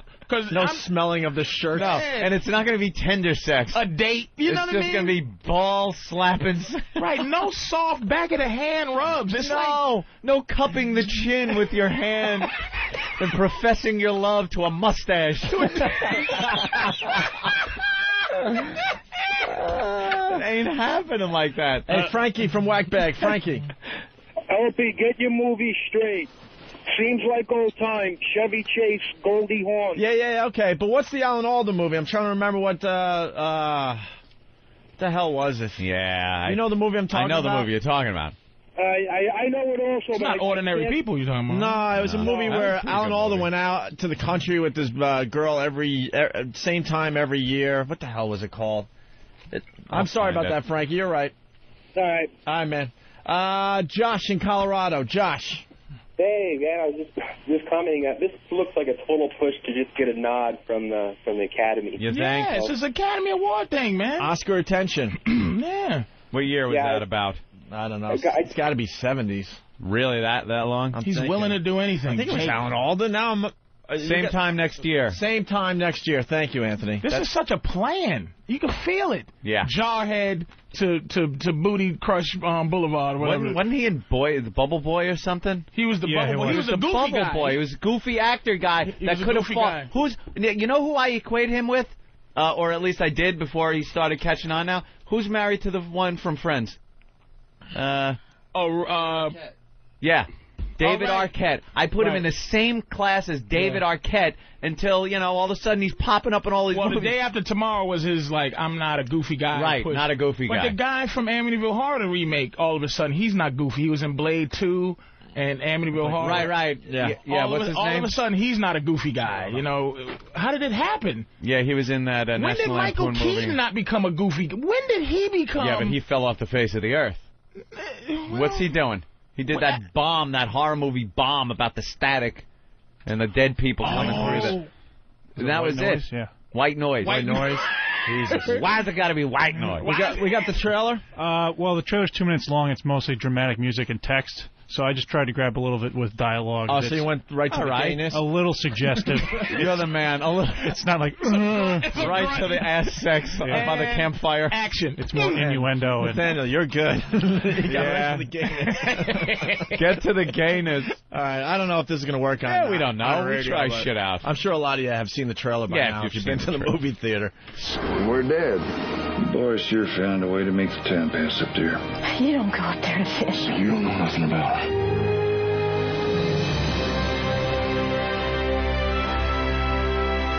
Sweeping, epic music. You have no idea how bad it gets. If you can't fix it, you got a standard. I wish I knew how to quit you. I wish I knew how to quit you. You know what they're trying to say? You don't go fishing up there. Which is interesting is that back in those days, when those dudes got stuck out there and the cowboys was doing all that cowboy shit. Now you hear a lot of times in the Moby Dick movies and stuff. Yeah. They go, all right, sweetie. They kiss their wife and they go, we'll be back in 5 months. Right. The time is so different then. You could be in the wilderness for months. So I think they might be trying to make some type of suggestion. But I don't think that it's these guys piece. It's not a period I piece? think it's new cowboys. Yeah, it looks like it's I think it's updated. Oh, this is not 1716? No, I think this is just out west somewhere where they still ride horses. Oh, yeah. 2006? Yeah. The best part of this is neither of these guys are fagging it up at all. It's like, God damn, I love you, motherfucker. There's not an ounce of femininity in either of these guys. I don't know how to quit you. Quit you? Who says that when they're not in the third grade? I quit. I give. Uncle. Dear Fred. Let's go to Speedy in Rhode Island. Speedy. Hey, Owen, how you doing? Pretty good, buddy. Not too bad. Happy birthday, Patrice. Hey, Anthony, I think you can relate to this because, the guys went fishing, they went back to the tree house, I said to the other, punch it up, boys. Yeah, I used to ride horses and stuff out west with this guy, Richard, go fishing with him. This is one of my favorite stories of all time, by the way, Patrice. And we would camp out, do things like that. This is when we were, in our early teens. And I remember one night we decided we were going to the ranch where we kept the horses and stuff, obviously, and stay in the tree house. So we go up into the tree house to stay in the tree house overnight. And it usually amounted to hanging out, drinking some beers, and talking about girls or whatever. So I'm just kind of laying there, and conversation's over. I'm pretty much thinking it's time to go to sleep in the tree house. And I hear, this whispering that I can't quite make out. And I'm laying there, and then I hear, can I suck your cock? So I'm laying there, and it's pitch black. There's no lights, fucking, out west, too. I mean, it's just total darkness. I hear, and this has been my best friend for years now, since we were, very Still early your best teens friends. up until, you know. Still good friends. Yeah, I mean, we hang out on a daily basis. This is every day. We'd hang out. And could I suck your cock? And I'm laying there going, just make believe you fell asleep. Just make... He did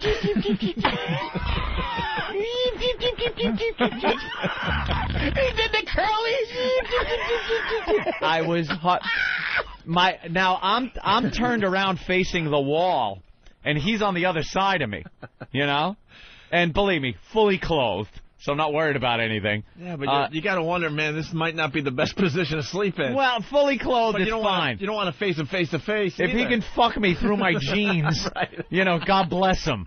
I figured this is good because I don't have to look at him, right. And I don't have to acknowledge him. I don't have to make a face like I'm faking asleep when my eyes are like saucers. I'm freaked out. I'm just laying there you going, saw a ghost. Oh my God. I'm just everything's racing through my mind like, please make it a chick that just climbed in here and sounds exactly like my friend. Anything but what is really happening. But how'd you stay friends? Like, after that? That's shocking, man. Yeah. The next day, it was pretty much changed the whole complexion of the friendship. But you had to make believe you never heard what he said the night before. Yeah, that was pretty much it. I'd never heard it. I was asleep. Hey, man, you want to go out and Buffalo Russell? Listen, I saw a couple of alligators and some pterodactyls. I want to go pterodactyl riding. We still hung out and shit, but it was just never... It just wasn't the same. Never addressed, that, huh? And it was never the same. And I wound up coming back to New York a short time later and stayed here in New York. Oh, so you're not friends anymore? No. This was years. But I did go back in, I think, like around 87, 88. Mm-hmm. Went back there to visit my father and his wife, and brought a bunch of my friends out with me and shit. And he was there. Oh, boy. So because he remained friends with my father and Corey. Was you on the radio then? Wife. No, not yet. Oh, okay. Not so yet. he hasn't talked to you since you're on the radio? No, he goes, hell no. So you heard that, huh? He was in between seasons of filming Who's the Boss. What? Oh, yeah, right? So, and now it was just blatant. The guy was a flaming fag. Like, we went out there. Oh, he came out, he obviously said, stopped trying to cover it up or anything. So, you know, we go out there, and we all went hunting. Mm-hmm. We were going pheasant hunting and shit up in the hills. Had all our shotguns. And my father's like, Richard, you going to come along with us? And Richard decided no, he was going to stay with Corey because she was going curtain shopping. So as everybody's going out hunting. Early on? Like in retrospect? Growing up? In retrospect, yeah, looking back, I was like, how did I not see? You know, he was one of these guys who was like, he wound up being a male model. He was like a beard for Christy McNichol, who was a dyke. So when Christy McNichol would go out to these events, he was with her, like they were a couple. Oh, to pretend. And stuff. And he wound up being a model. And girls were, like, always, even as a young kid, was swarming all over this guy. So what was some of the things, like, when you look back, you know, what do you have, a pink lunchbox? Like, ooh, that's a very sexy Barbie lunchbox you brought to school Just today. a little feminine, maybe. And all the girls that were coming on to him that he would just blow off, like, wouldn't even talk to him. Like, we'd be hanging out, and I'd be drooling over these fucking shit. Like, I'm trying everything.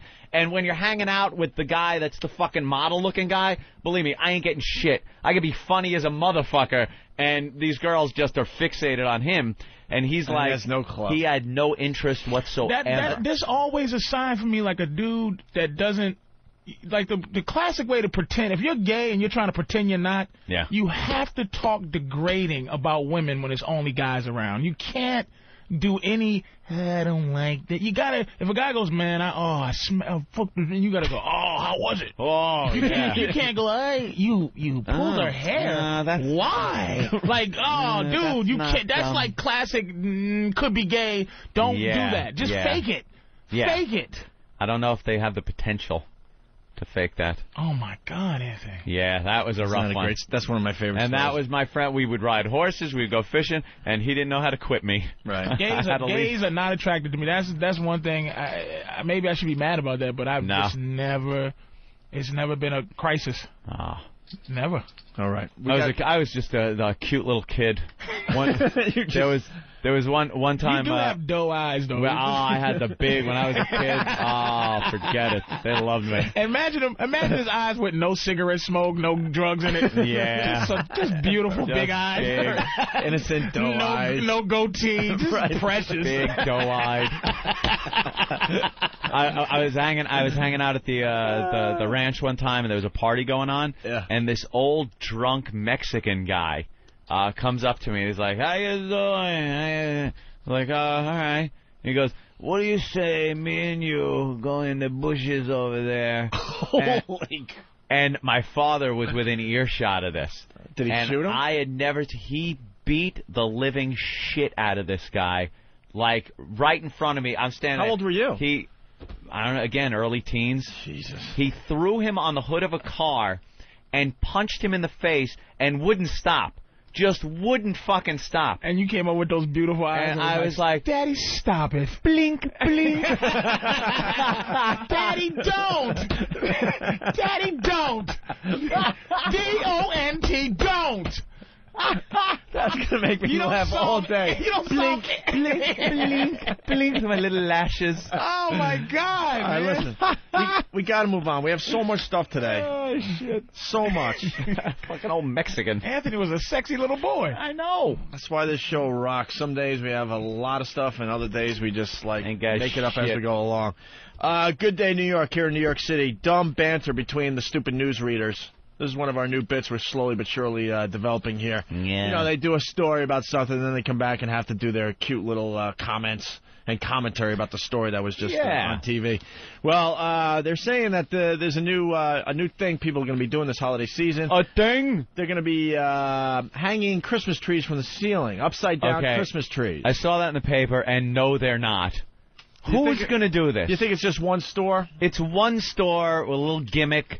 The Christmas tree, it's in a stand that's nailed to the ceiling. It's a great idea if you think about it. Because it gets people to come into your store, especially now that it's been in the paper. Everyone's going to go check out the upside-down Christmas tree. Gotta go check it out. I want a picture with it. So, of course, this is the most important thing to talk about on the news this morning. Sure. And if you're wondering about how should I hold it, Christmas trees upside down, it's the new trend. Well, I think this is really weird because if you have too many eggnogs on Christmas Eve, this is really going to mess you up. But apparently these are all the rage. They're Christmas trees that hang upside down. It's easier to get the star on it. That's true. You don't need the ladder. But the water would keep falling out of the little thing anyway. All right.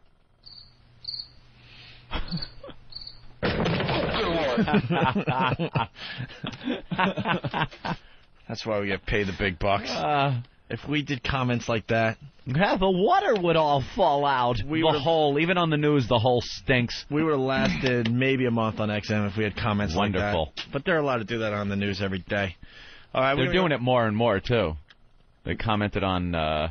I think they had a Christmas tree story yesterday when they were cutting down the big giant Christmas tree for the Capitol building. Yeah. And they talked about how would you get it through the door? This tree is like 800 feet high. How do you...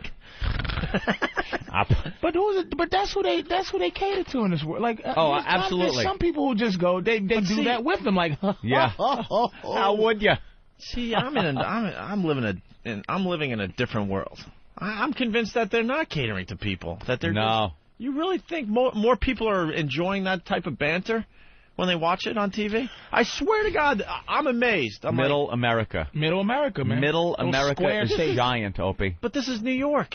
Yeah, but they're still catering to there's the idiocy of Middle America. Even people here are in New sitting York. there listening to what we just played and kind of laughing along, and they're enjoying that, right? We are mean, and you don't realize how mean we are. Like New York. And our humor is just not the rest of the country, dude. No. These middle people are offended very easily. Very easily, and they're entertained very easily. Like the dumbest things, like those little comments. They love sitcoms. That's your proof right there. Well, not Look really. at some of these the shows went away for the reality program. Exactly. Okay. See, again, they love this shit. I was entertained by the reality program at first. For a little while. At first. It's the simple shit that most Americans really enjoy. I'm out of the loop. I'm just like, no way are people enjoying this just stuff. the circles you hang out in. That's how I feel about it, too. It's just like, you gotta be like, you just make me laugh because you go, that's funny. Like people go, funny is it's not, it's an opinion. No, it ain't. You go, nah, that shit's funny like the sun is shining. Funny is funny. You know it. Yep. You know what I'm saying? It's like this when they go, oh, and the thing. And I just think people just are comfortable not being edgy, or I don't know what, but people are into that, man. I think as viewers, they just gave up too. People gave up trying to entertain people, and then people at home go, this is the best it's going to get, so I guess I'll just laugh along. I'm serious. I think everyone has just given up trying to entertain. Fired for horse shit. They get comfortable on their programs, you know? I watched Letterman last night. I'm like, man, this guy got comfortable. Yeah, this guy used to be out of the studio doing bits left and right. Letterman's now no he's doing kid jokes about either. Now he's doing jokes about New York City that don't even pertain to the new New York City. Like quadruple bypass. Yeah. Like. Then why is he still on TV? Is there a young a zillion a year? He's not going to give it up. Isn't there a young but isn't there a young go-getter that's willing to bring back that type of people still TV? People still watch, hitting the streets, doing the bits and everything. He has that thing. He's not going to groom anybody to take his spot. You know, that's why he has but it's not mundane shit following him. He's not grooming a successor. What you call the guy that came on after him wasn't going to be a success. No one's going to watch him every day. Well, it's Craig Kilborn, and now they got the new guy. This goofy English guy, who's just not. Letterman is not grooming that to happen, man. No. Conan is working that show on a nightly basis, working hard and coming up with all sorts of very creative bits. But he's on in the middle of the night. Why not just move him up now? He's got the. I don't get that shit. To where? To Tonight Show. He's got. Well, he's going to get the Tonight Show, so that's maybe not the best example. But obviously Letterman's just kind of calling it in. So why behind the scenes aren't they trying to figure out what to do? But that's like trying to get rid of. Pay him off and bring in a new guy. That's like trying to get rid of Carson when he was evidently getting old. Getting Carson old. seemed like he was doing it right to the end. No. I don't remember anymore because that's a long time ago. When he left or was forced out, like some people said, he definitely wasn't at his peak, but he was still watched. There's still a fire. I mean, Letterman is completely, and I you don't want to see it, because he's like an icon. You got to be nervous about trash and certain, reason, but the dude, it is Letterman. Like as a comic, when I first started, it was like two things you could do. One's Letterman. The other one's HBO. You know what I mean? It's like Letterman was like, I want to do. No one even wanted to think about the Tonight Show after a while. It was like Letterman was the cool thing to do. Now Letterman is like, he's just calling it in. He lost the passion. You see Jay Leno, he still has the passion. And it amazes me. If we have a bad show, I go home and I beat myself up. And I look at these guys that do the same, the TV shows or the radio shows, and they don't give a fuck. They don't care. As long as they get the paycheck, they got the big contract, they're like, fuck it. It seems like they just have a fuck it attitude. But the people that... And then us, we're stuck with bad entertainment on TV, and I think we just sit back and just go, well, this is the best it's going to get. But the people that reach out, they're always corny. Like I said, man, it's like I do this bit on stage about R. Kelly and how is he still famous with the accusations. Yeah, which was great, by the way, when I saw you at the Avery Fisher Hall show. Well. Last Lincoln Friday Center. night. Yes, Lincoln Center with Patrice O'Neill. And it's like, I think, how do you get accused of peeing on a little girl and still have a career? Yeah. That's because the people who ruin your career don't know who you are. And the people that spend time making and breaking careers are those middle-aged people that think corny shit is funny. Like your listeners aren't going to destroy or take a career away. They'll come in and say, you suck, but they're not going to just band together and have this collective thing where they're going to destroy you or right. It's telling you, because people who like funny, that's all they like. If it's not funny, go fuck yourself.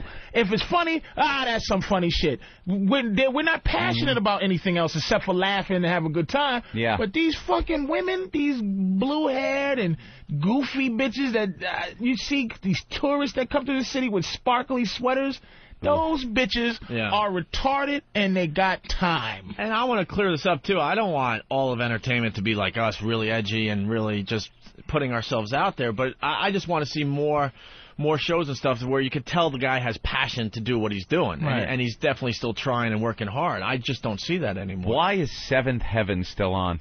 It's amazing, man. Why is that show still on? It's kind of like when we joke about the comics in the newspapers. Yeah. Who the fuck is still reading that who's shit? reading it and laughing? And thinking Beetle Bailey is funny. They got 4 or 5 pages dedicated to comics that I just know no one's reading. Beetle fucking Bailey. Who's reading that and getting a real laugh out of it? But I think it's just like, Horrible. No one wants to try to find the next big thing, the next big comic strip or what have you. It's just like, this has been working for years. Well, it's that corporate thing, man. It's like they do that. They research human beings' behavior, and it's like we research this. Based on my slide rule is telling me that this would get a laugh. What's that? Hold on a minute. Don Imus? We're just civil disobedience. They take you to jail? My shirt. Louis Black take it down like They took us down to the talk about station the Voyeur bus and incident sat that around happened for on our about show. 7 hours until they could figure out the charges. Are we taping this today? They really didn't know what the charges Did they ever book you? Or? They booked us and sent us to the Tombs. Really? Yeah, which is a delightful place. And how anyone ever goes into there once and thinks, gee, I'm going to steal something again. When you're walking down it's 19 I guess maybe it was 2000. Yeah. You're walking down a corridor in any building anywhere, and there's a sign that says wash your hands because you might get tuberculosis. I'm saying, what is going on down here? I thought we cured it. And all the cops were terrifically nice. Well, they haven't cured it, Louis. They've got to. I don't know how to quit you. It's like that smallpox vaccine. Don't lie to me. Then get out there and do some work. I don't need TB. We got over that. It's 19 till the hour. We're talking more about Louis Black coming up. Man, we missed it, unfortunately. We're not taping this today? Talking about the Voyeur bus? There's a guy that definitely has passion and still tries to, put on an entertaining show every day. Don Imus. Louis Black is on Imus, and we had an unbelievable incident where we had something like 13 guys arrested for the Voyeur bus incident. Yeah. And Jim Norton was arrested, and he went to the Tombs, and Louis Black was in that day, and he went on the bus. He got arrested. It was a huge, huge story. Psycho Mark.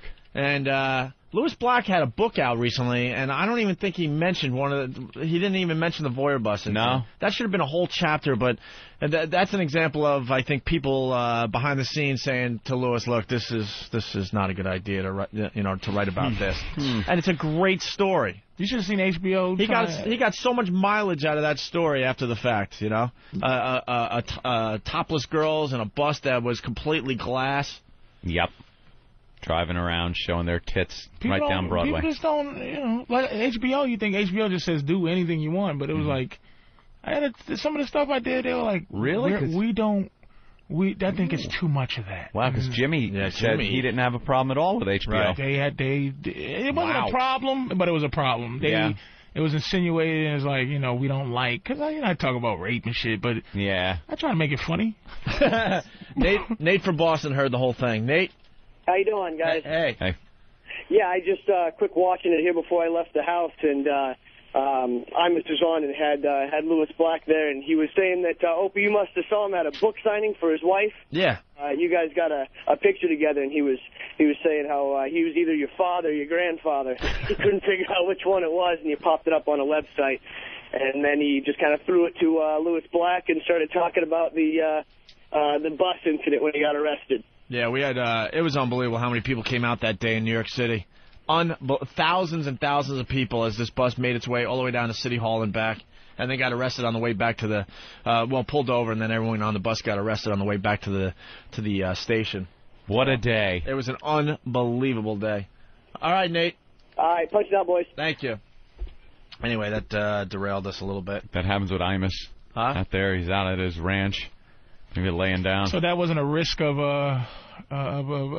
death penalty for you guys? Like that no one threatened we thought we were going to take get fired. You away. We thought we were going to get fired. For that one? For the Voyeur bus? I didn't.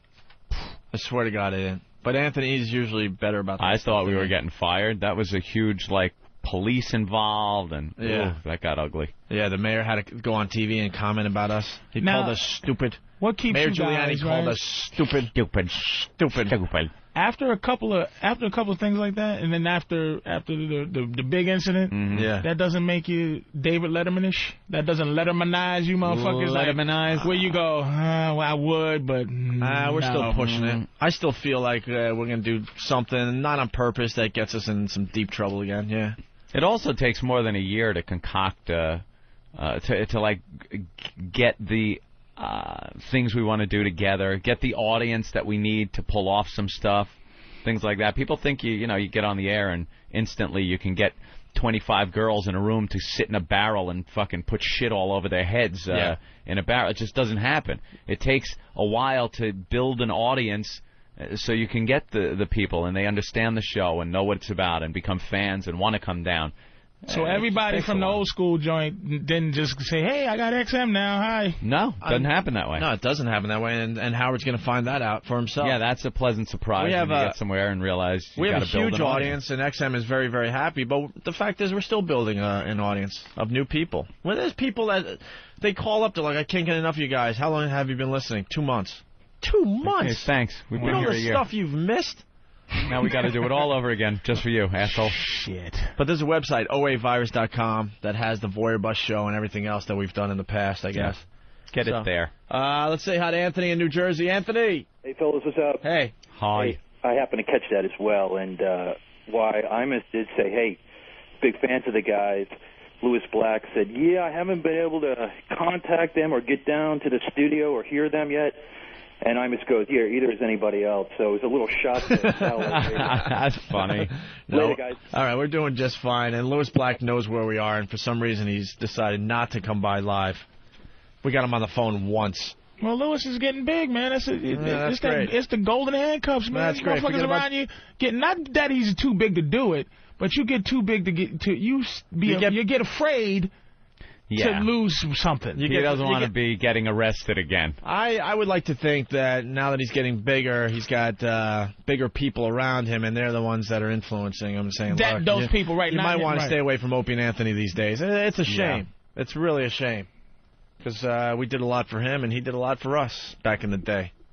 What? Why the eyebrows? I'm listening. Oh, all right. We did, though. I like Opie's really got a Godfather thing about him where it's just like, dude, it's insinuated evil going on. He's just like, hey, we did a lot for him, he did a lot for us. That's all I got to say. Mwah. Give me a kiss. I'm all about loyalty, man. And a lot of people around us show loyalty all the time. And then there's others that you can tell they just used us on the way to the top or whatever. You think it's you? Now, I'm not setting myself up just in case I get famous and I say, go fuck yourself. But I'm... That's funny, right? I'm like saying, it's like Louis Black, like you said, how do you... I happen to feel like I'm a perennial loser, meaning that even if I get connected to, like, feeling like I'm going to be able to go, hey, you guys, can't fuck with you no more. Mm-hmm. I would never do that because I just feel like my aura is to just always be out. And then you get connected with guys who are out and have fun, and y'all make like a team. But it's how do you fight this business when they threaten to take away what you think you have? You know what I'm saying? Yeah. How do you fight this business? I would love to go. Not everybody goes, man, fuck you, I'm not doing that. You know what I mean? If somebody goes, Louis, Opie and Anthony, XM, the church, the things and the things. You don't have to listen to the people around you all the time, Right. He's got a brain of his own, and he knows we've done great radio together, He knows the next time we suggest a Voyeur Bus thing, he's not going to do it, obviously. But for him to come in and, and do the show, why not? He lives in New York. He hasn't been by yet. Are you kidding me? But those are the people, like we was talking about the middle of the country. The middle of the country is dictating that Louis don't do. It's hilarious to anybody else, but to the middle of the country, it's like he's a sex something. You know what I mean? Yeah. And it fucks with you. He's got his act and he's got what he does, and his people perhaps have decided that maybe this isn't the best outlet for that. Golden handcuffs, baby. As soon as you get something. That's why I'm happy being 100 air. There you go. Who cares? We should take a break. We got lots to do today. It's Whip 'em Out Wednesday, by the way, Anthony. Are you kidding me? What? I didn't even check. It's Whip 'em Out Wednesday. It is indeed Wednesday. It's a very, very easy concept, and all you need is a wow in your car. Whether you get the official WOW bumper stickers or make a homemade WOW sign or write in the dirt in the back of your truck, you get WOW in your car, and there are ladies out there that will flash you as you drive. It's a nice little treat in your traffic-filled commute. And know what you do? You just get a WOW sticker, throw it on the back, and kind of forget about it. Just go about your business, and also one day you're going to see tits and go, what the that shit works. And another little perk that it gives people here in the New York area, especially people that drive the expressway early in the morning and middle of the afternoon, if you're driving slow in front of me, if I'm trying to get into the left lane and you all of a sudden get in the left lane in front of me and I can't do 80 like I want to because you decide you're just going to sit there and do the same speed you were doing in the middle lane and I can't get around you, and my anger starts bubbling up, if I see a WOW sticker, I calm down. I back off. I go, I'll just let him drive the way he wants to drive. You won't get my rage. Over the weekend, I was on Long Island. I'm entitled. Real entitled. I laugh at myself every time now I do something, and I go, goddamn Patrice he thinks he's entitled. That's entitled. White entitlement, man. White entitlement. Speed up, please. I know the speed limit is 65. Places to go, things to do. Over the weekend, I was on Long Island, and I was behind some kind of SUV that had a WOW sticker, right? Mm-hmm. And I had my brother in the car, and we happened to have those T-shirts that we gave away at the Halloween party. Had a bunch of them in the car. We were heading out east for my brother's christening. So we stop at Jericho Turnpike and Deer Park Avenue right there, and I jump out of my car, bang on the window, say, roll it down. He's like, what the? He had no idea what was going on. I wouldn't either. I'd have shot you. And I would have just shot you. He rolls down the window, and attempted carjacking. And I throw a shirt right at him. Boom! And I get back in my car, the light turns green, and I go off. And you could tell the guy's like, what the hell just happened, right? But at the next light, he realizes that it was me, and I just gave him a T-shirt. The guy fucking freaks out. Lost his mind. Beeping, swerving to get close to my car to say hi. I'm like, who was that? Right. Anyone comes up to my guy, I have my peripheral vision, everything is radar when I am driving. I am looking around, and when I stop, God forbid somebody gets out of their car behind me and starts coming up to my car for any reason whatsoever. Oh, my God. They either get run over, shot, I'm going through whatever red light is in front of me or something. I trust nobody. And I'm not even talking black guys. White guy, Opie, a guy like Opie could walk up to my guy, I'm gone, I don't need to deal with it. You don't even want to know. I don't need, there's no reason for anyone to come to my window. All right, so if you I got lights and buzzers that tell me if my tire's going flat, if I'm leaking oil, if there's smoke coming out, so it's no help anymore. Remember, roll your window down. Your wheel, it's shimmying a little bit. Oh, I shimmy a wheel. I got my car diagnoses it, fixes it on the fly, tells me.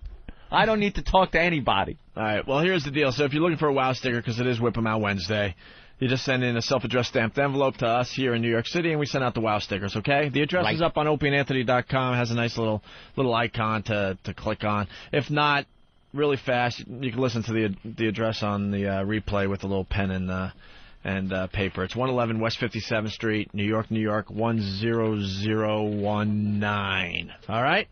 I'm take a piss. All right, yeah. We have a WOW line, too, by the way. We do now. Let's listen in. Wow.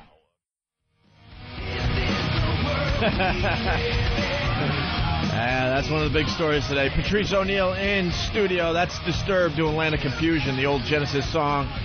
So what do you think of T.O.? Oh, Jesus, man. The Eagles saying bye-bye to Terrell Owens. One thing I know, he's going to have a job. He's the best wide receiver in the league. Yeah, it's not like he's out, you know. Yeah, he's going to get a job, you know. But he's apologized. He wants back. What a pussy, man. I was on his side, like, going, okay, there might be some... Because what's that other wide receiver that got kicked out of there? He was a bum, but he was real funny. Anyway, for Philly. He's gone, but he kind of was insinuating the other day on ESPN that... Donovan is kind of like a wishy-washy kind of baby kind of dude. Like, he didn't really say it because he might want to go back to Philly. What is that guy's name? I forgot his name. But he was kind of on T.O.'s side, and I was going, you know what? T.O. might have some shit going on. They might have did something to him, some sneaky businessman shit that messes with you. You know what I mean? I'm going, I'm with T.O. on this. You know, fuck that. Football doesn't have any guaranteed contracts, which is horrendous, where you can get your face knocked off at any point. And then he gets on and he apologizes, which says, you pussy, you was bluffing. They called you bluff, and now you're like, sorry. It's like, it's now I'm like, come on, T.O., you fucked up, man. Excuse my language. Yeah. But it's like, come on, man. Come on, dude. Don't apologize, and then you might have had a chance of, like, having me be on your side, because then there's a story that's not out. But once you apologize for something you didn't do, no one apologizes for something they didn't do. Yeah, but I don't think he cares about you giving him his props or he just wants to play for another team. Respecting him. He just wants to play. But it's not even a thing about me respecting him. It's a thing about him, like, doing what he was doing all this time, going crying and saying people don't understand me, and people did this, and when the real story comes out and all the goofy shit, and then he had his agent up there too. I wish I would have my pussy ass manager or agent. That guy talking like for me like that. Yeah, in the back like I'm retarded. He sounded like a lunatic. We got some of the audio here, but I haven't heard that. Yeah, T.O. just wants to play for another team, and the New York sports page here, they're saying, hey, Jets, wake up and get Terrell Owens. T.O., we don't care. That's exactly. And then I'm thinking, hey, that sounds like a good idea, but then I'm thinking the rest of the country that has, an NFL football team, they have the exact same story in their paper today, too. But he's only going to be able to go to any, I think having a black coach might help T.O. just to say, brother, I know what them crackers was doing to you. Go out there and get them to He's been broken. Like a wild horse. Oh, like a wild horse, they broke him. Don't you understand how hard it is to walk as a black man with your goddamn back straight, with these crackers on your back? You watch. He's going to be my spine is on fire. He's going to be very well-behaved now there, Patrice. Goddamn, they turned T.O. to yes, sir. Yes, sir. Yes, sir. They broke him. 4 game suspension? Hey, man, there was a time, Ed and I, we got broke. We were pretty damn cocky on top of the fucking world. And then it was all taken away like, wait, you could do that? Yeah. We had no fucking idea, but we... And imagine it broke us a little bit. Being white guys, you only tried to be broke once every 6 years. That's the white guy being broke. And just like T.O., we just wanted back in the game, man. We just wanted back in the game. But T.O., being black, you're going to be trying to be broke every day. Somebody going to break me. As soon as I leave this studio, somebody going to try to break me. As soon as they feel... I'm going to tell you what it is. Number one, again, being from Boston, number one problem white guys have with black guys? Arrogance.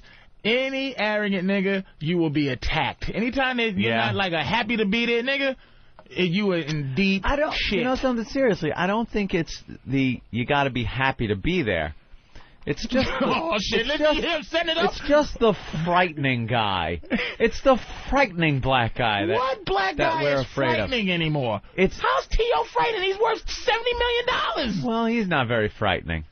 That's all right. I'll give you that. He's not frightening. I'm just talking about the basic Joe walking down the street. Listen, the frightening black guy frightens black people. Does he? Frightening black people are frightening. Like there's always that face where you're biting the lower lip. You're biting the lower lip, and the eyebrows are going down. It's like, motherfucker. I'm sorry. What cartoon was you? Like what nigga does that? Well, it's in a lot of the rap videos. I've always got robbed by a mother smiling. Hey, really? Feeling, man. Good to see you. Hey, you got the time? Give me your motherfucking money. Damn it, you got me, nigga. Good one. Is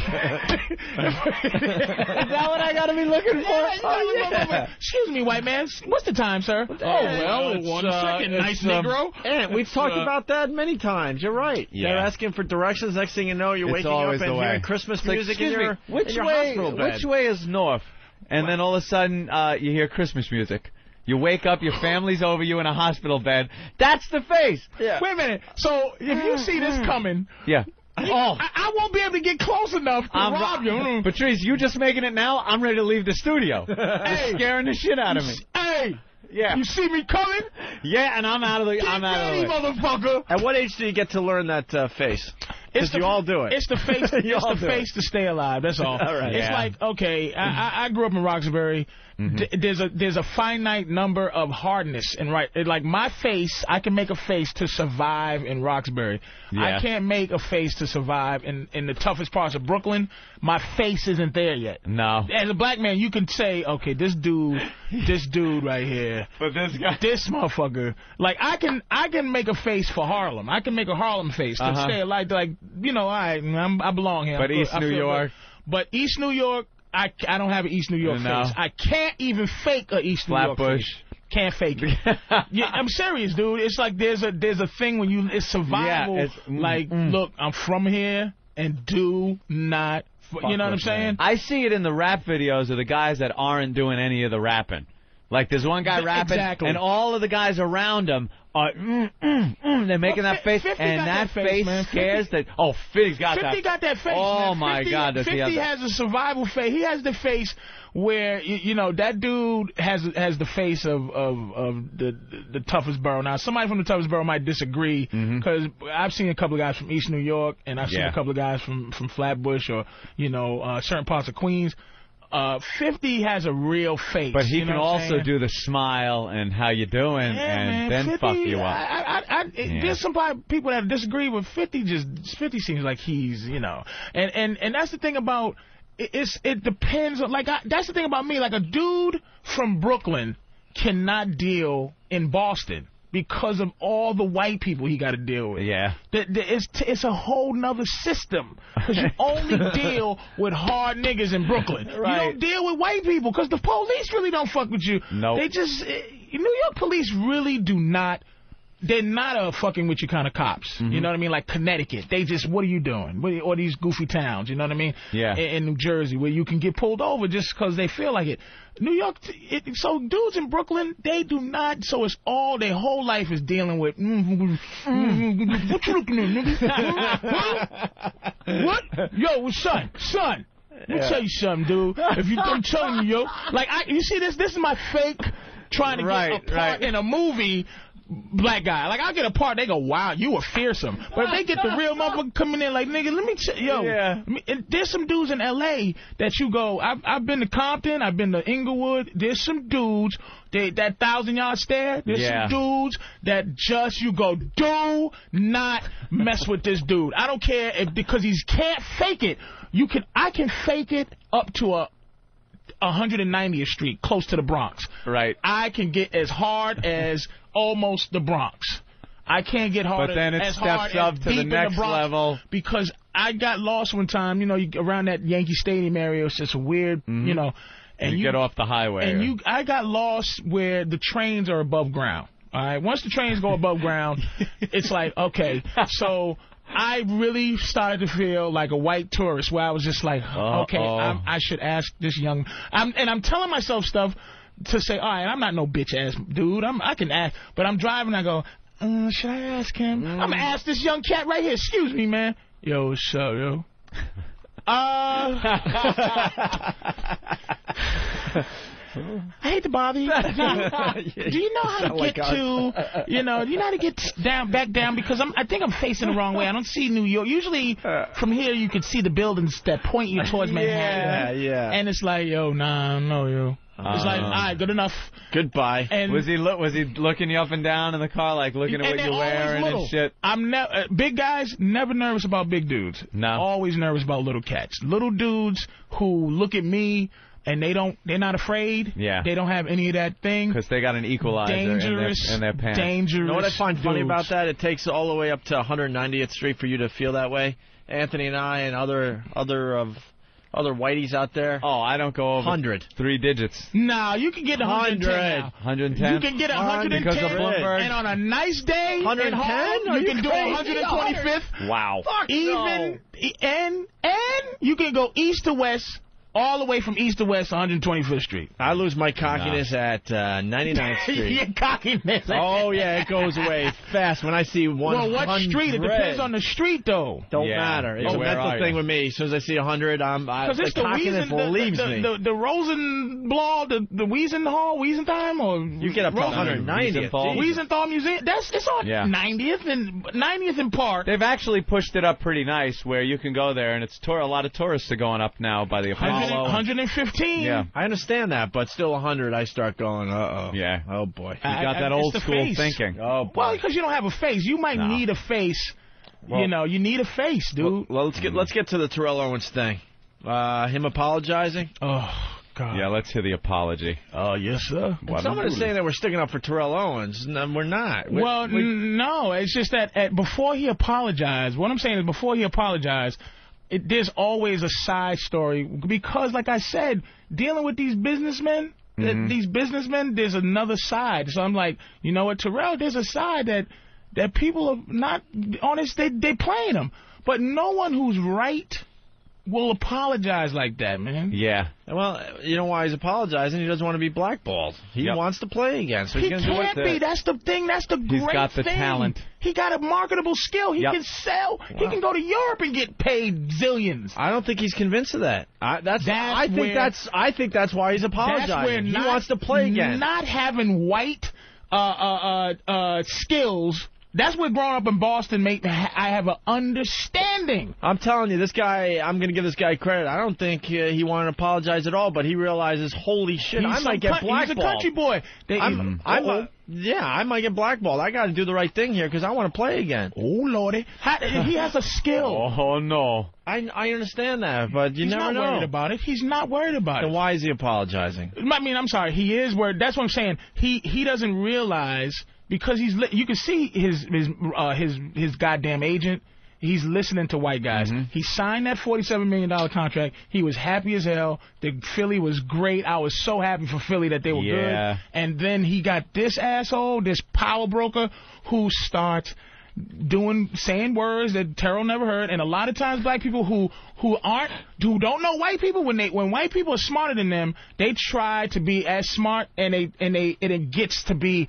And when white people know stuff, I go, all right, what are you talking about? Let me get some white information. You might know something. They're afraid to be dumb, so they just go back. They sit back, and he goes, Terrell, I know the right thing. But that's not a black-white thing. That's not a black-white thing, man. Yes, it is. White people don't have that stigma, man. Dude, we thought we knew it all. I hate to keep bringing it back to our situation when we got fired, from Infinity Broadcasting for the St. Pat's thing. Yeah, we listened. But we started listening, going, whoa, hey, this white dude might know a little more than we do. But do you say it on okay, when they come down on you, do you come back and you go, Anthony, these crackers? No, also we're like on the phone with each other going, wow, we didn't think of that. We didn't think that they might arrest us. There was a time we thought we were going to get arrested. Oh, yeah. It was getting just crazy. Got nasty, but let's go the word cracker didn't come up. You're right. Never came up. Let's go to the T.O. apology here. As you know, I have been suspended and told that I cannot play football for the rest of the season. I am a football player, and this is what I do. It really hurts me not to be a part of the team anymore. I came here to help the Eagles get to the Super Bowl and win the big game. When I got hurt last year and everyone said my season was over, I fought hard to prove the world was wrong and do everything possible, including risk my career and to help the Eagles win the Super Bowl. And I think the mentality that I have, my greatest strength, can sometimes be my greatest weakness. I'm a fighter. I've always been, and I'll always be. I fight for what I think is right. In doing so, I alienated a lot of my fans and my teammates. Boring. Oh, boy. I hate these written apologies. Yeah. That was written for him. I would love to see one of these guys just go on TV and go, oh, hey, and just speak from the heart. I'm telling you, if you don't have... Every word was thought out beforehand. If you don't have the proper skills to deal with this, like, when they ask black athletes, you got a $90 million contract, what are you going to do with your money now? Mm-hmm. What are you going to do? As if, like, do I owe you... motherfucker, I'm going to buy a diamond house. That's what the fuck I'm going to do. I ain't going to save the kids or nothing. Are you stupid? Like, these dudes don't know you can go, man, get out of here. All he had to do was play. That's all he has to do. This is why he's going to have a job. Yeah. He doesn't understand. He didn't have to do that. First of all, his agent works for him. Get rid of this idiot. Get another guy. Say, look. All right, look, this nigga, I'll sell that dude down the river. I was listening to him. I shouldn't have. Yep. I'm ready to play some goddamn football. I'm the best wide receiver in the league. Give me some goddamn money. Mm-hmm. That's why sports is better than what we do. There is market value. Like, there's no way, like, some idiot makes more money than me that people go, wait a minute, you're way funnier than him. Right, in sports you can see the market value. You can go, wait a minute. I scored 100 touchdowns. This is how much motherfuckers make scoring 100 touchdowns. This is how much they get. Yeah. Now, I can't say, hey, I make people laugh. I got some good 8 out of 10 times. Yeah. 8 out of 10 makes me a Hall of Famer. Right, you know what I mean? But no, not in this game. But in this game, in football, T.O. should say, kiss my ass. and go to another team and watch how fast they'll love him. They'll love him in the place where they dog him the most. They will take T.O. and love him because a shitty T.O. will get you about 20 touchdowns. 20 touchdowns since he's been in Philly. Their whole roster in the last 10 years hasn't scored 20 touchdowns. Yeah. Ever. So I'll take those. Yeah, I'm with you. Someone's going to take T.O. He should know it. I would love to see that. I would love to see that. His agent scared him, T.O. His white guy in his corner, that his white shield of protection. Who, by the way, is looking out for himself. Looking out for himself. And not his player there. His white shield, he said to him in a room, T.O., it's looking bad. You should go and apologize. Yeah, he wants to make sure he's going to still get some checks coming in. Absolutely. From Terrell Owens, without a doubt. Terrell did not know how to tell that guy, shut up, stupid Rosenhaus. You blew it for me, asshole. Right. I'm listening to you, and now look at me. Yeah, here's the agent. He's here to make sure, on the record, that people realize he is sorry. He wants to play football. He's a great person. I believe in him. There are a lot of his teammates that believe in him. He needs to be playing. Yeah, I see it your way, Patrice. I'm telling you, Terrell Owens should just be on TV, staying as cocky as he has. I've been faced with arrogant nigga shit I'm a big giant loudmouth. So I know what it's. You gotta be like, hey, you gotta be. It's appreciation kind of thing. You gotta never know. You never gotta feel like you're included. Yeah. More agent talk. Terrell's goal this year was to win a Super Bowl as a member of the Philadelphia Eagles. That has never wavered. That's his goal. He hopes to do that. This is very unfortunate that he's been sidetracked. But hopefully you'll all help us get back on track. Because the bottom line is, I don't believe the media's been fair to him. There are players in the NFL who are arrested who violate the program when it comes to drugs or substance abuse, and they are not punished as seriously as he has been. There are players who do not get criticized as heavily by the media who do very significant things. He hasn't broken any laws. He hasn't broken any rules. Oh boy. Ghetto rule, 190th Street rule number 1. You don't snitch on anybody. He just snitched on a bunch of guys. He's trying to put off the heat. What kind of ass? And then he said Terrell was sidetracked. He didn't say we got sidetracked. Terrell got sidetracked with his nonsense, dumb stuff. He leaving Terrell out there dry. I like how he chummed the water and started the feeding frenzy of the press. They were all they all had a question that he wasn't answering. Oh, man, that dude Terrell. But it's not Terrell's fault. It's miseducation, and I don't mean books. I just mean Boston. Drew, why don't you let him talk to us right now? Terrell has made his statement. He has said what he believes. I am here responding to it. He has said everything that needs to be said. What more do you want to know? Let me just say, and another reason is because what they want to know is how Terrell Owens really feels. And he was a statement that was prepared for him. He was sitting behind him, just quiet. Yep. Letting this guy talk for him. Which amazed me when I was watching this whole thing. I was like, expecting him to just snap and go, say something. Look, this seemed like a good idea behind closed doors, but fuck this. Move out of my way. Give me the mic. This is what I want to say. Oh, did you see his face, though? Oh, if you watch his face, it's a distant thinking face. He's not even there as Rosenhaus is tripping out. The T.O. is with that distance. You ever look at somebody and you're not even looking at him? You're just looking straight at him. But if the person starts going, ooga booga booga, you'll be like, huh? What happened? T.O. is thinking about what did I do, man? Yeah. It's like, why am I in this position? What a great how could you go this?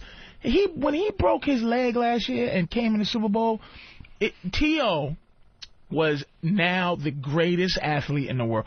People loved Terrell Owens, and he could have took over the team like he really wanted to because of his heart and because of his skill. And this idiot, man, starts playing out Donovan McNabb, starts playing himself out by now this apology, this written apology, and this what they call damage control. Yep. Oh, yeah. This damage control fiasco right here. it's just anybody who's on his side is not on his side. Nope. Just say, and another reason is because I believe the media has not been fair for him either. I wouldn't want to talk to them. If I were in his position to hear the way that people have ripped him, he is a competitor. He is a great competitor. He gave up potentially his career to compete in the Super Bowl. He did that as a member of the team. He did that for the Eagles, for the fans, and now he's getting ripped, called selfish. This is not about him being selfish. He's a genuine, honest person. He never intended to offend anybody at any time. Why do you read that? He gives that. This is the thing that another thing that I say to black people out there: practice unemotional speeches. We have to practice how to be detached from our emotions. Now, if T.O. gave that speech that Rosenhaus just gave, he'd have been crying. Because it would have been all his vocabulary would have been all emotional. I gave my soul. I didn't. Why? Y'all just be fucking with me? Do you think it's racist, T.O.? I'm just saying. But Rosenhaus just has his collective, his motive. Is money, and money is not emotional. Doesn't make you emotional if you come from money. If you're broke, money makes you emotional. I just want to buy a house for my... You know how many times I want to cry just because I want to buy a house for my mother? If I could buy my mother a house, I will be the most outrageous nigga you'll ever see. As long as my mother got a house, I'll be homeless. I'm like, fuck everybody. But right now, it's like, hey, Patrice, I want to put a dress on. You want to do Remember the 1940s on VH1 every week? You know, this shit is dumb, but it's like, all right, we'll give you a couple of G's. All right, then I get a Jewish guy to go. Patrice O'Neal has given VH... He had a cold when he came into VH1.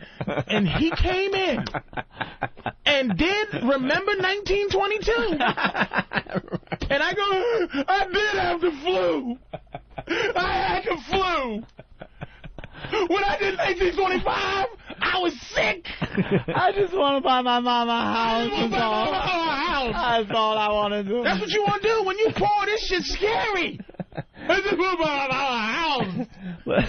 Let's go to Sean in Alabama. Sean, Bama. What's going on, boys? Yeah. Toward the, I got to watch the press conference yesterday, and toward the end of the press conference, after Drew was skipping around all those questions, I said, next question. One reporter said, Drew, what have you done for Terrell other than get him suspended for the season? And you could see Terrell in the background start to laugh. Yep. Look at you. All right, there goes Alabama. I guess that's enough on the T.O. thing. Oh, boy. Yep. People going to learn. He'll be playing next year, though. Of course. Oh, he cannot play. That's the thing. You think he's done for the whole season, though? He has no choice, right? I don't know. The Eagles... Somebody will pick him up. Yeah. No, the Eagles own his contract, don't they? But see, that's the reason the only reason they would have suspended him for the rest of the year. Yeah. But they can't. That's the only reason he's not suspended for. So after the suspension, he can't be on the team no more. He's done. Because they can suspend it, he's still on the team. Yeah. After the suspension, he's out. But the only reason they didn't suspend him for 8 or 6 games or 7 games, whatever's left, is because they can't do it. You just can't do it. And so they're getting rid of him for 4, and after the 4, they got to let him go. Or they got to pay him. What's their record? They're out. They're 500. They're out. Nah, not yet. Wait, what are they? They're 500. They're like 4-4 or something. Oh, these guys seem to know something. Travis seems to know something. I don't think they're 4-4, are they? No, they're not 3-5. Travis, what are they this year? Oh, I don't know their record, but they're not that good. Yeah, I think they're 4-4. But after the 4 games that he's suspended for, they're not going to let him go. They're just going to put him on the inactive roster. Oh, he still got to get paid. Yeah, he'll get paid for those games, but they're going to pay him. They don't give a fuck about the rest of the season. All right, they're just making sure he doesn't play at all this year. And they're not sure that they can do that. If he's physically able to play, right, they might not be able to do that. I got to look this up, man. 4-4? They're 4-4. Let me take a quick look all here. Because of a little bashing. 4-4, you're right. All right. Well, all right, they're 4-4. You're right. And they're not out of it because the East stinks. The NFC East stinks. Why would they just... What's the motivation here for the team? I mean... The motivation is what they do. Arrogant nigga. I'm telling you. You guys... See, Mr. Entitlement, you don't understand, dude. I don't. It's not good. It doesn't seem like good business. Arrogant, and they don't. This guy's worth $1 billion. They need to stop him. They need him to be a good boy. And they did it with this one. It just seems like bad business. If you still have some kind of shot at it, why wouldn't you want to keep it? Let me tell you the biggest fear now. His biggest fear, and this is what they've been talking about, because they will give you information, these people, in the sneaky way. Yeah. Is now they go, he's getting the age, right, where now they say he's too old for a long-term contract and he's too much of an asshole. They blackballing him. See, Rosenhaus knows language. They start scaring And him. what happened is they said he's now a rented player, meaning you're only going to rent him each year until the end of his career. Oof. No one's going to be loyal to him and give him a big contract. So he's rent T.O. You score a touchdown, you do good for us, we'll give you another year, boy. All right, so Rosenhaus knows that kind of language. That's when Rosenhaus became a slave. Jewish lawyers become slaves when they hear money language. Oh Lord, they rent the home. They's gonna rent the owners, T.O. That's what he's doing now. That's language that T.O. didn't understand. It's like those commentators on ESPN was like, T.O.'s finished. Because no one's going to be loyal to him. And now they turning the NFL against him because teammates, because Donovan McNabb, they get on there and they tell you the whole, you can see the setup, baby. You can sit there and you see the setup. It's like Donovan McNabb is one of the most well-loved players in the league. He went to the Pro Bowl and everyone gravitated towards him. Did you see his soup commercial? He loves his mama. Donovan loves his mama. And it's like, T.O., which mama? He loves both his mamas. He came from a two-mama home. Now poor T.O., is now finished. All right, well, there you go. There's the T.O. Damn it. Man, very good, Patrice. Son of a bitch. When we get back, we have exclusive audio. Of the Chimp attack survivor. Oh, thank God. I saw him on the We TV. were on this story early. Why was he wearing? He had a surgical mask on? Oh, because he's so fucked up. Still a fucking mess. That he can't even take that surgical mask. I thought maybe it was for bacteria, but it's just he's so fucked up. The Chimp ate his face. Nibbled on his ball sack. Both balls. Took his fingers off one at a time. And not even chewed. It didn't even say chewed. Ripped his foot off. This fucking chimp muscles. We got the guy baby Kong on him. All because he was bringing a birthday cake to one of the other chimps. This guy is finally talking. He was on Good Morning America, and we got some of the audio to go over next. Old okay, nutless chimp guy. Yeah.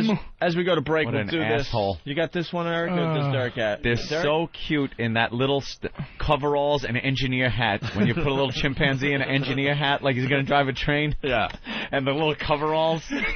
They're adorable. But you bring one a birthday cake and don't let the other one have any, they rip your fucking balls off. They did a magician's tiger on them. Yeah, absolutely. We'll get into that after the break. And also, Trading Spouses Part 2 is tonight. The Psycho Religious Woman. Yeah, I love this one. This is great, too. So, lots of shows still to do, but listen to this first. It's coming! All right, we got Patrice O'Neal hanging out with us today. Jim Norton's in L.A. doing the HBO thing. I don't even know when he comes back. Another week and a half or so. Then he comes back for like 2 weeks. He does Caroline's Thanksgiving weekend. I come in. If he's not sitting there and someone else is, I know he's gone. That's how I know Jimmy. I don't know any schedules. I don't know when he's coming or going. Keeps it interesting. It sure does. Who's going to be here today? Some days I'm like, oh, all right, we got Patrice today? Great. Yeah, good. Good. Voss yesterday? All right, cool. Yeah, sure. Why not? I do know Patrice will be in the rest of the week. Nice. Hey, so we got the chimp story. Yeah, this is ridiculous. One of the best stories since coming to satellite radio. People just don't realize that animals are fucking animals. They're just animals.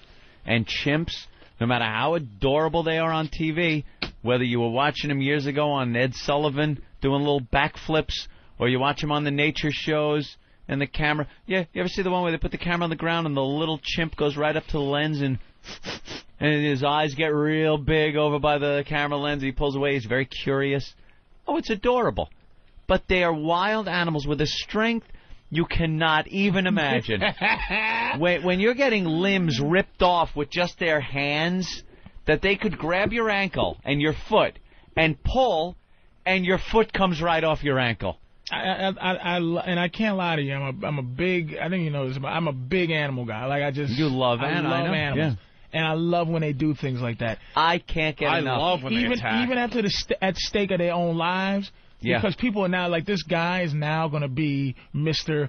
You know, something has to be done with chimpanzees, you know? And it's like, it is what it is, you know what I mean? Some shark bites your leg off. It's like, it is what it is. It's a shark. It just doesn't have a You make a great point, too, because like, when a shark does that, their first thought is we got to find the shark and kill it. Destroy the shark. It is what Or the mountain lions that take the hiker out. They're just doing what they're supposed to do on this earth. They're doing their job. Now, as humans, we're like, well, this mountain lion obviously is crazy. We got to go find it and shoot it. Imagine you're sitting down for a burger somewhere, you're eating, you're dabbing your ketchup off of your mouth with a napkin, and a cow just unloads on your head with a rifle because you're fucking eating. You're like, what the fuck what? I'm eating. That just I'm being a human. Me, man. We are so fucking pompous. Even better, the zoo shit.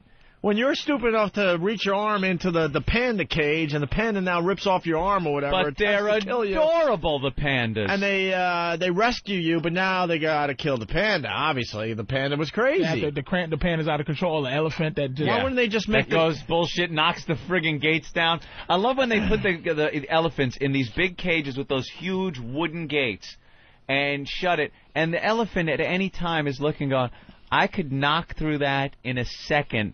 And right when I'm pissed off, that's what I'm going to do. And then one guy will do something like take the whip to a kneecap, trying to get him to kneel, and the elephant doesn't want to. Yeah. And then he does it one time too many. Yeah. Boom, over Johnny. Through the fence. He's going through a fucking mini-mart. He's in the parking lot throwing children in the air. You ever touch a horse? You just put your hand on the power of a horse. Yeah. People kill me with the disrespect they have for animals, man. And when they do things like this, it's like, God bless you. And it's great. You know, you kill the animal for doing what animals are supposed to do, especially, like we said, the elephant and in the zoo environment.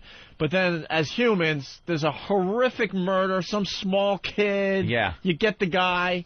Gets a lawyer, We don't talks kill about him. his upbringing, what happened to him, why he did this. It was self-defense. It was his raped when a kid. And it's he was worse this, when that. we do it because his thought process. Right. But it's not just like, your food, I'm going to eat you. But a stupid visitor at the zoo is poking a panda, so the panda, gets revenge. Oh, we got it. Obviously, we got to kill the panda. Gotta kill him. He's insane. I love when this happens. Yeah. It makes me laugh every time when I see that shit on the news. I tell you, I daydream all the time about clubbing a baby seal clubber.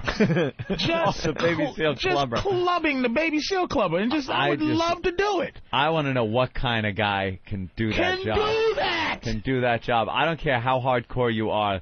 To take a club, and have you ever seen their little adorable face? It is about the cutest thing. Anthony face. They got their little eyes going blink, blink. Between a baby seal, I would say between a baby seal and a little puggle, a baby seal, the cutest, most adorable thing. There is nothing cuter than a little baby seal on the ice. They look up at you, whiskers are twitching. Look at the picture of them. It's adorable. How can you do that? And you're taking a club and bashing them over the head. Just before you take the bat to the head, you see the little thing going, blink, face, blink. And don't get me wrong, I don't care how many are left. I don't care if it's like, do you know we shouldn't club them because they're almost extinct, or you can get a synthetic fiber that feels like that. It has nothing to do with that with me. It's just that he's cute as a little bug's ear. Just to smash him in the head.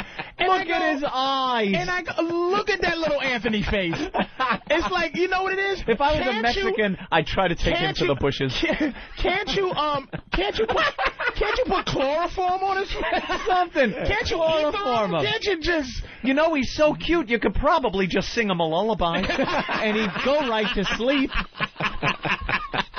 How can you do that? I don't know. Adorable. I don't know. I couldn't even club a rhinoceros. It's like a big ugly rhino. Like he just goes, ow! You'd wind up, hit him once, he'd be all hurt, and he'd be, oh, I'm sorry. I'm sorry, Rhino. I'm if you sorry. Hit the rhino, he just goes, oh, what's that all about? Why? Listen to this guy from Tennessee. Tim? Yeah. Hey. Yeah. Hey, back in the 40s, in the town where I live at, they had a elephant that went crazy during a circus and killed like 5 people. they hanged the elephant from a train crane because it was the only thing big enough that they could use to kill the elephant. Yeah, they gave him a hanging. They hung him. They hung that boy. I did hear about this. I don't remember. It wasn't Jumbo, was it? No, it was called Murderous Mary was her name. Ain't that a guy? Murderous Mary. Ain't that a bitch? Hey, there's a picture that Eric found of a guy getting ready to club a seal. Don't show me What that, is that man. guy thinking? Don't show me that. Does he go home and take his kids to soccer practice? Look, it's looking up at him. It's talking to him. I've been alive for Going 35 blink, years, and I'm going blink. to tell you something. Remember that show that used to come on, Those Amazing Animals? Yes. Oh, yeah. It's the number one thing that's bothered me in my entire... I don't have visions of things that's left in my head except for that. Those Amazing Animals. And what bothered me was not only that, is that the mother seals scream. Yes, when they that's do. happening, man. Yeah. All right. Let's get to It the is chimp. one of the worst things. I would love to club a dude. Well, here's a little payback from the animal world. God bless this It's monkey. the guy. What show is this on? Good Morning America. Good Morning America. He was sitting there. They were interviewing him for the first time, I guess, live. Thank you, Oh, it's just the cutest thing. Look at that little head. You just want to take your index finger, go under his chin, and scratch it. Because you know the eyes would shut halfway, and its nose would twitch. I hope the other monkeys, every time, they just do this in solidarity. Put the fist in the air. During monkey feeding time, they just do the 1972 Olympic fist. Rip your balls off, too, motherfucker. All right, feeding time. Fuck you. Chimp power. Chimp power, baby. So here's the story. We got to get into this because the audio is really good. Yeah. What is the story? They used to own a chimp. Own this chimp, right? Not the same chimp that attacked them. Oh, really? No, they owned another chimp. The chimp got a little rambunctious around the house once it grew up, got a little violent, so they took it to this chimp preserve, or place where you could take chimp farm. The chimp farm. Well, on this chimp's birthday, they visit the chimp and whatever. So on this chimp's birthday, they brought the chimp a birthday cake. So they go into the enclosure to give their chimp the birthday cake. There's other chimps in there that are a little pissed off, I guess, that they're bringing this chimp the birthday cake. Run over, bite the woman's finger off. They bit her finger off. And then proceeded to attack the guy, ripping apart his face, his testicles. They ripped off his soft, testicles. meaty testicles. His soft, meaty testes were ripped from his body. And his foot. They ripped his foot off. I thought they went after his fingers one at a time, They were biting off his thumb. Yeah. That was just like the major things, was his face, his balls, and his foot. But his entire body was chewed. His butt, they rolled him over and started eating his ass. These chimps, insane. The chimp tossed his salad? They tossed his salad. They started eating his ass. Woo! And they finally got him away from him. Like eating it. Literally, not licking as we call eating, but taking like his buttocks, his cheeks, and biting chunks out of his ass cheeks. And now the chimp is being represented by a Jewish lawyer. He was indeed hungry. He was sick when he was offered the birthday cake. Chimp, what did you say? Did he offer you any of this delicious birthday cake? Ladies and gentlemen, the jury, you heard him say no. I said.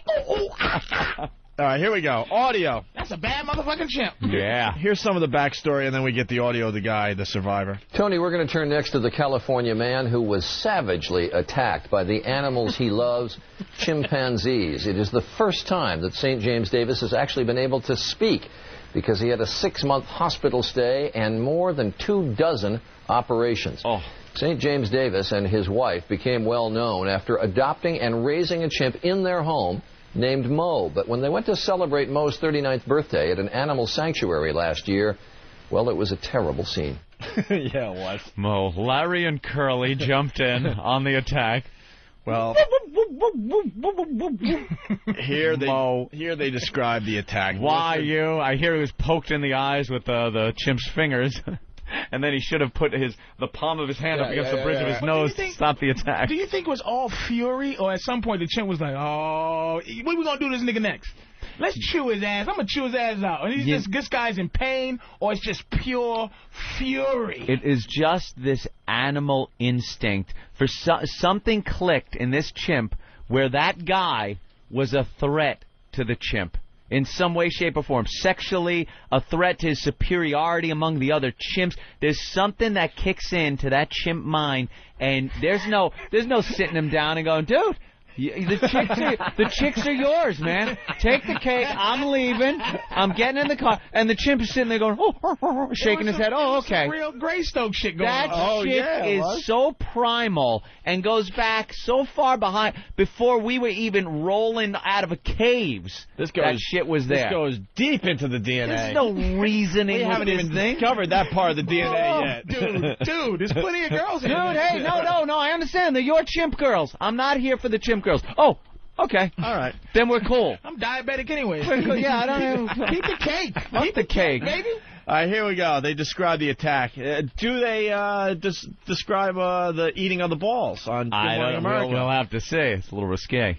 Last March, a visit on Mo's birthday took a violent and tragic turn when two chimpanzees in nearby cages attacked St. James, mauling his body and face, nearly killing him. After months of intensive care, including an induced coma to help him heal, St. James finally returned home, disfigured but not disheartened from his lifelong love for Mo. Boring. Lifelong mauled love his face, for Mo. Mauled his face and his body. They don't talk about the eating of the ass. No, he's ripping off of his balls.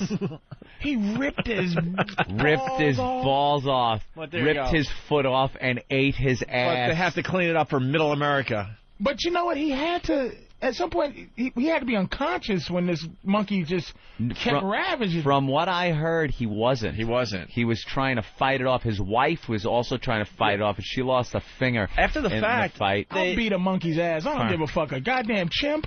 After the fact, they are some powerful motherfuckers, man. After the fact, they put him in a coma so he could heal. That's how much pain he was in. Oh, they induced a coma so he could heal. So he could lay there without having to think that a chimp just bit his balls off. So they could take. I'd be yelling for a coma. So they can take shoulder meat off and now sew it back to where his patch it. The asshole protection. The part of your cheek that protects your asshole. They got to seal it up with his shoulder. They got to take some fucking Teflon balls and shove him in, make a sack out of his chin, like that fucking shit that hangs down when you're an old man from your chin. He grows whisker hair on his ball sack now. They just like Frankensteining him together. He doesn't have any more of the skin that tightens up when he gets scared. He took his balloon knot, so it's just it just ate all that ass. Whole. It's just whole and flatness. It's like when he sits in a chair. His asshole is directly like... Oh, my God! So let's hear from the guy. Here we go, the interview. And so we turn to St. James Davis and his wife, LaDonna. They're joined by their lawyer, Gloria Allred. And we want to warn you that St. James' description of the attack is very, very graphic. Nice. Yeah. He's wearing a mask because, among other things, the chimpanzees who attacked him tore the nose right off his face. And his nose. Do you think you were going to die in all this? I really did. I can remember Donna laying on... I don't know if she pushed the chimp off of me, but I knew they shot the chimp and he fell on me, and I could feel LaDonna grabbing me, that it wasn't the chimp. I was trying to protect my head, too, and that didn't work. LaDonna just kept saying, please don't die on me. Please don't die on me. You remember that? I remember that, but I just couldn't answer her at the time. I tried to talk. That was one of the hardest things in the hospital. I couldn't talk. Even the helicopter ride, they thought, take him to the coroner's office. A couple other hospitals refused to take care of me or thought I was too far gone. And if they did fix me with the head bleed into the skull injury, they figured I'd be a vegetable anyway. Wow. Whoa. Wow. A lawyer. Ripped his nose off. Than brought up a good point. He saw the video, and you could hear the guy's voice. He sounds like that guy from the original Star Wars in the cantina. My friend doesn't like you. I don't like you. I have the death sentence in 5 sectors. The guy that gets his arm cut off by Obi-Wan. His nose is pushed aside. Kind of looks and sounds like that guy. Oh, who's this anorexic chick? No, we were talking about this yesterday. The Insider with the anorexic chicks from overseas. Somewhere. Oh, the anorexic twins? Yeah, they weigh like 45 pounds each. Wow. They are skin and bones under that sweater. People are just fucked up. This is all the rage on the Insider. Like I would club them. Yeah. Yeah, them I would club without even blinking an eye. But that little seal. Asshole. Oh. I wonder if the other chimps are going to go like, because they're going to court. Yeah. Are you suing? You're going to put the chimp in a suit? And other chimps are going to try to coerce the witnesses? Hey, look. Oh, man. He's got to like your balls? Yeah, he's got to get something for that. Ask your wife if she likes her vagina, because she could lose it, too. If you go. I usually don't support the lawyers, but, man, when you get that damage done to you, at least... I don't know. What do you sue? The monkey farm? Who knows? The monkey farm? It's your fucking monkey you're bringing the cake to. The first lawsuit against God. Yeah, sue nature. I'm suing evolution. Yeah. Here's more of the interview. Good. As this happened, you say you can remember it blow by blow. Yeah. Did it feel like it went by in an instant, or did time stop and just go very slowly? Well, like a professional fighter, they get a stool after about 3 minutes to sit on or rest or break time. This went on for maybe 10, 15 minutes, and I was so tired, and I was in so much pain, but I had to keep fighting. I kept telling Donna to get out of there or turn the water hose on them, and I never heard a response out of her. And this one with the 2x6 was just pounding the daylights out of me. And a 2x6? A couple times I'd put my arm up, and he'd hit my arm, or he'd hit my neck or back. It was just very excruciating pain. Dude, he was beating him with a fucking board? A 2x6? He picked up a 2x6? Is that what he said? Rage. He goes, this one with the 2x6. Oh, I thought that was the name of the ape. No, it sounds like some kind of chimp. There might have been some kind of enclosure that they were able to grab a board from. That is fascinating that they picked up and used a simple tool. Did you hear the question? Like, how fast was it going? Yeah. It's like... Is it over in an instant? It was going like this way. He was chewing his asshole out. Get the hose. Get the hose. He's eating my ass. Oh, that's slow motion. That's slow motion shit. It took 3 minutes to say hole. And my ass.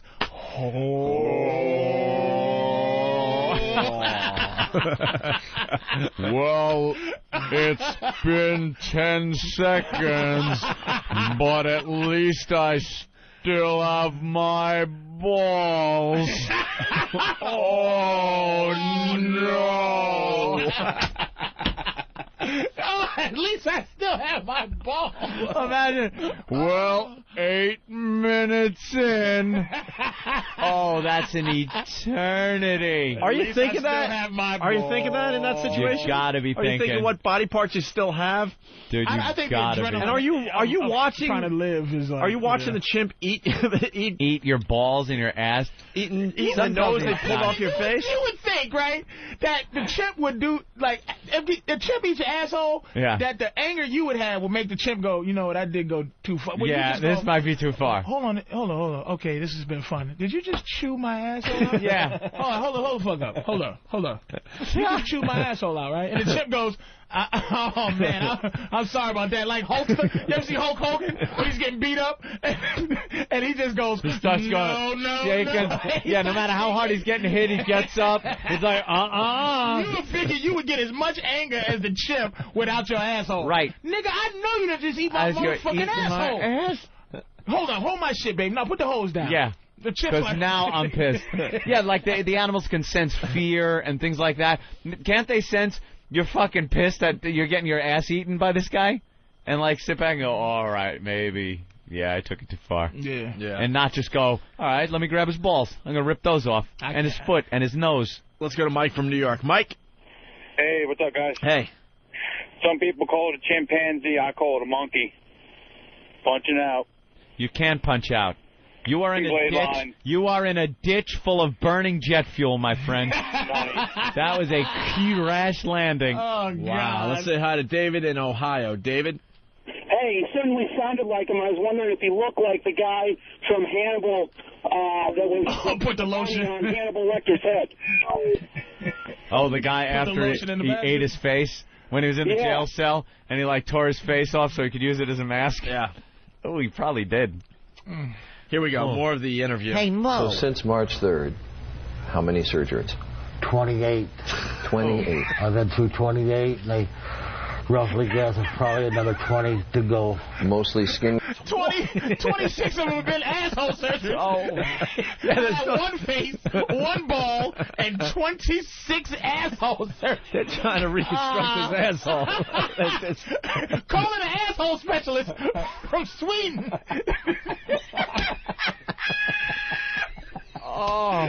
Calling Fruit Gang Hookerman. He's a professional chimpanzee asshole. We're bringing in our best ass man. We're flying him in. Oh, this is a case I have never seen before. Did a chimpanzee eat your asshole? Very interesting case we must solve. I'm calling the asshole specialist. If I did not know any better, I would think an ape had eaten your asshole. He did, you motherfucker. 28 surgeries, 20 to go. 20 more surgeries.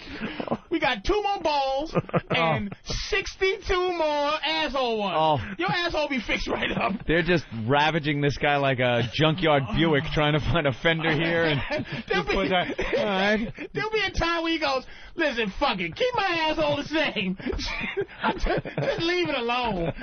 You know what? I'll take plastic surgery. Just fix my face up. Just fucking using shoulder blades for his ass cheeks. Reconstruction. Bionic asshole How surgery. many parts can they get? Probably another 20 to go. Mostly skin grafts so far? Yeah, they done mostly off my legs and my side.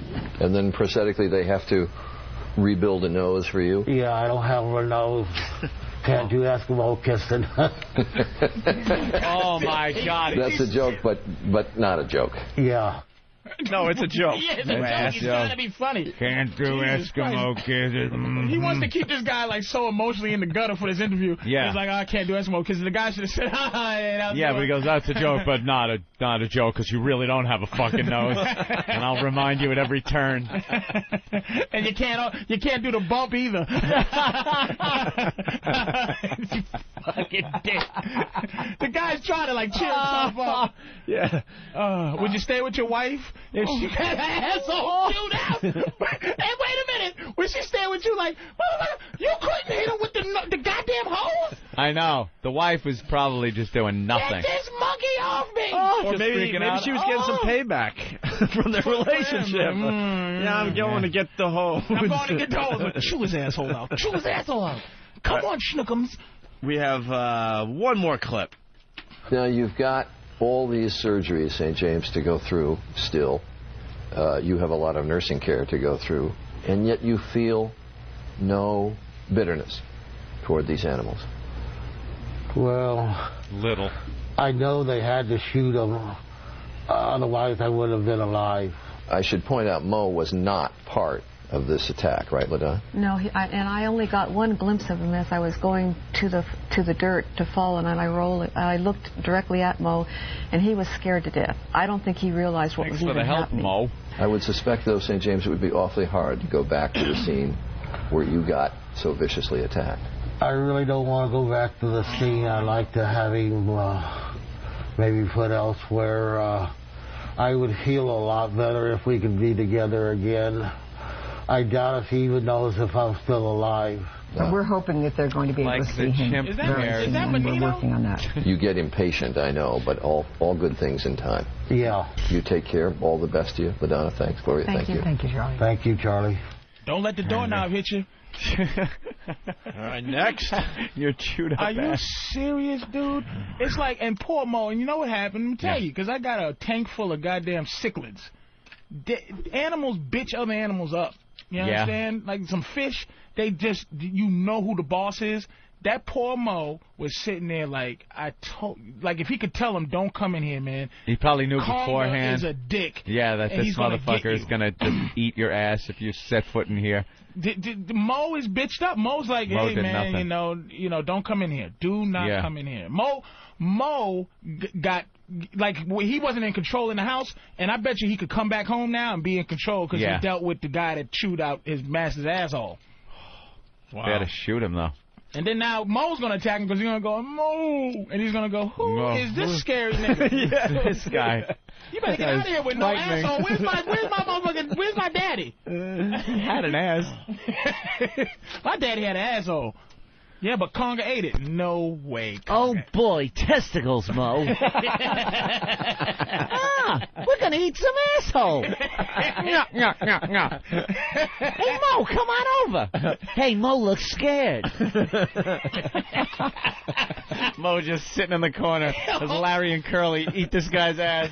He's just in the fetal position in the corner of the cage. You'll grab his foot, I'm going to bite his nose off. Oh, my God. What an awful, awful thing to have happen. I'm starting to feel the pain of that. It's just, I know. Starting? He had to get through the asshole protection meat. Like, there's your, a lot of meat butt cheek, but there's asshole protection. Yeah. And then there's, like, he got to the asshole. And the balls. This guy must be in excruciating everything. Every day. Every day. And how obscure is it? It's like, you know what? Hey, man, I was a survivor of a terrorist attack, or I was tortured. But it's like, you know, it's so uncool to go, monkey. A monkey got fucked me up. It's like, you're that fucked up from a monkey attack, nigga? Yeah. What? It's not like being in Afghanistan and you're shooting at some motherfuckers and they shoot back and clip you and you lose an arm or something. Yeah. And I took out 3 of them and we were, you know. You should see them. Yeah. You can't even say you should see the monkey. You should see the monkey, man. No. Fucking monkey kicked your ass and there was nothing you could do about it. That monkey sitting around, well, he killed him, but he would have been sitting around eating a walnut. Other monkeys, they wouldn't even been going, man, that was some ill shit you did to that asshole. No. It was like... Business as usual. You can brag about that. Yo, you went off on that nigga. Man, what happened? Yo, man, you know, you came up in here, right? And then, you know, he just, you know, I didn't like the way he looked at me, so I'd pull his balls off, nigga.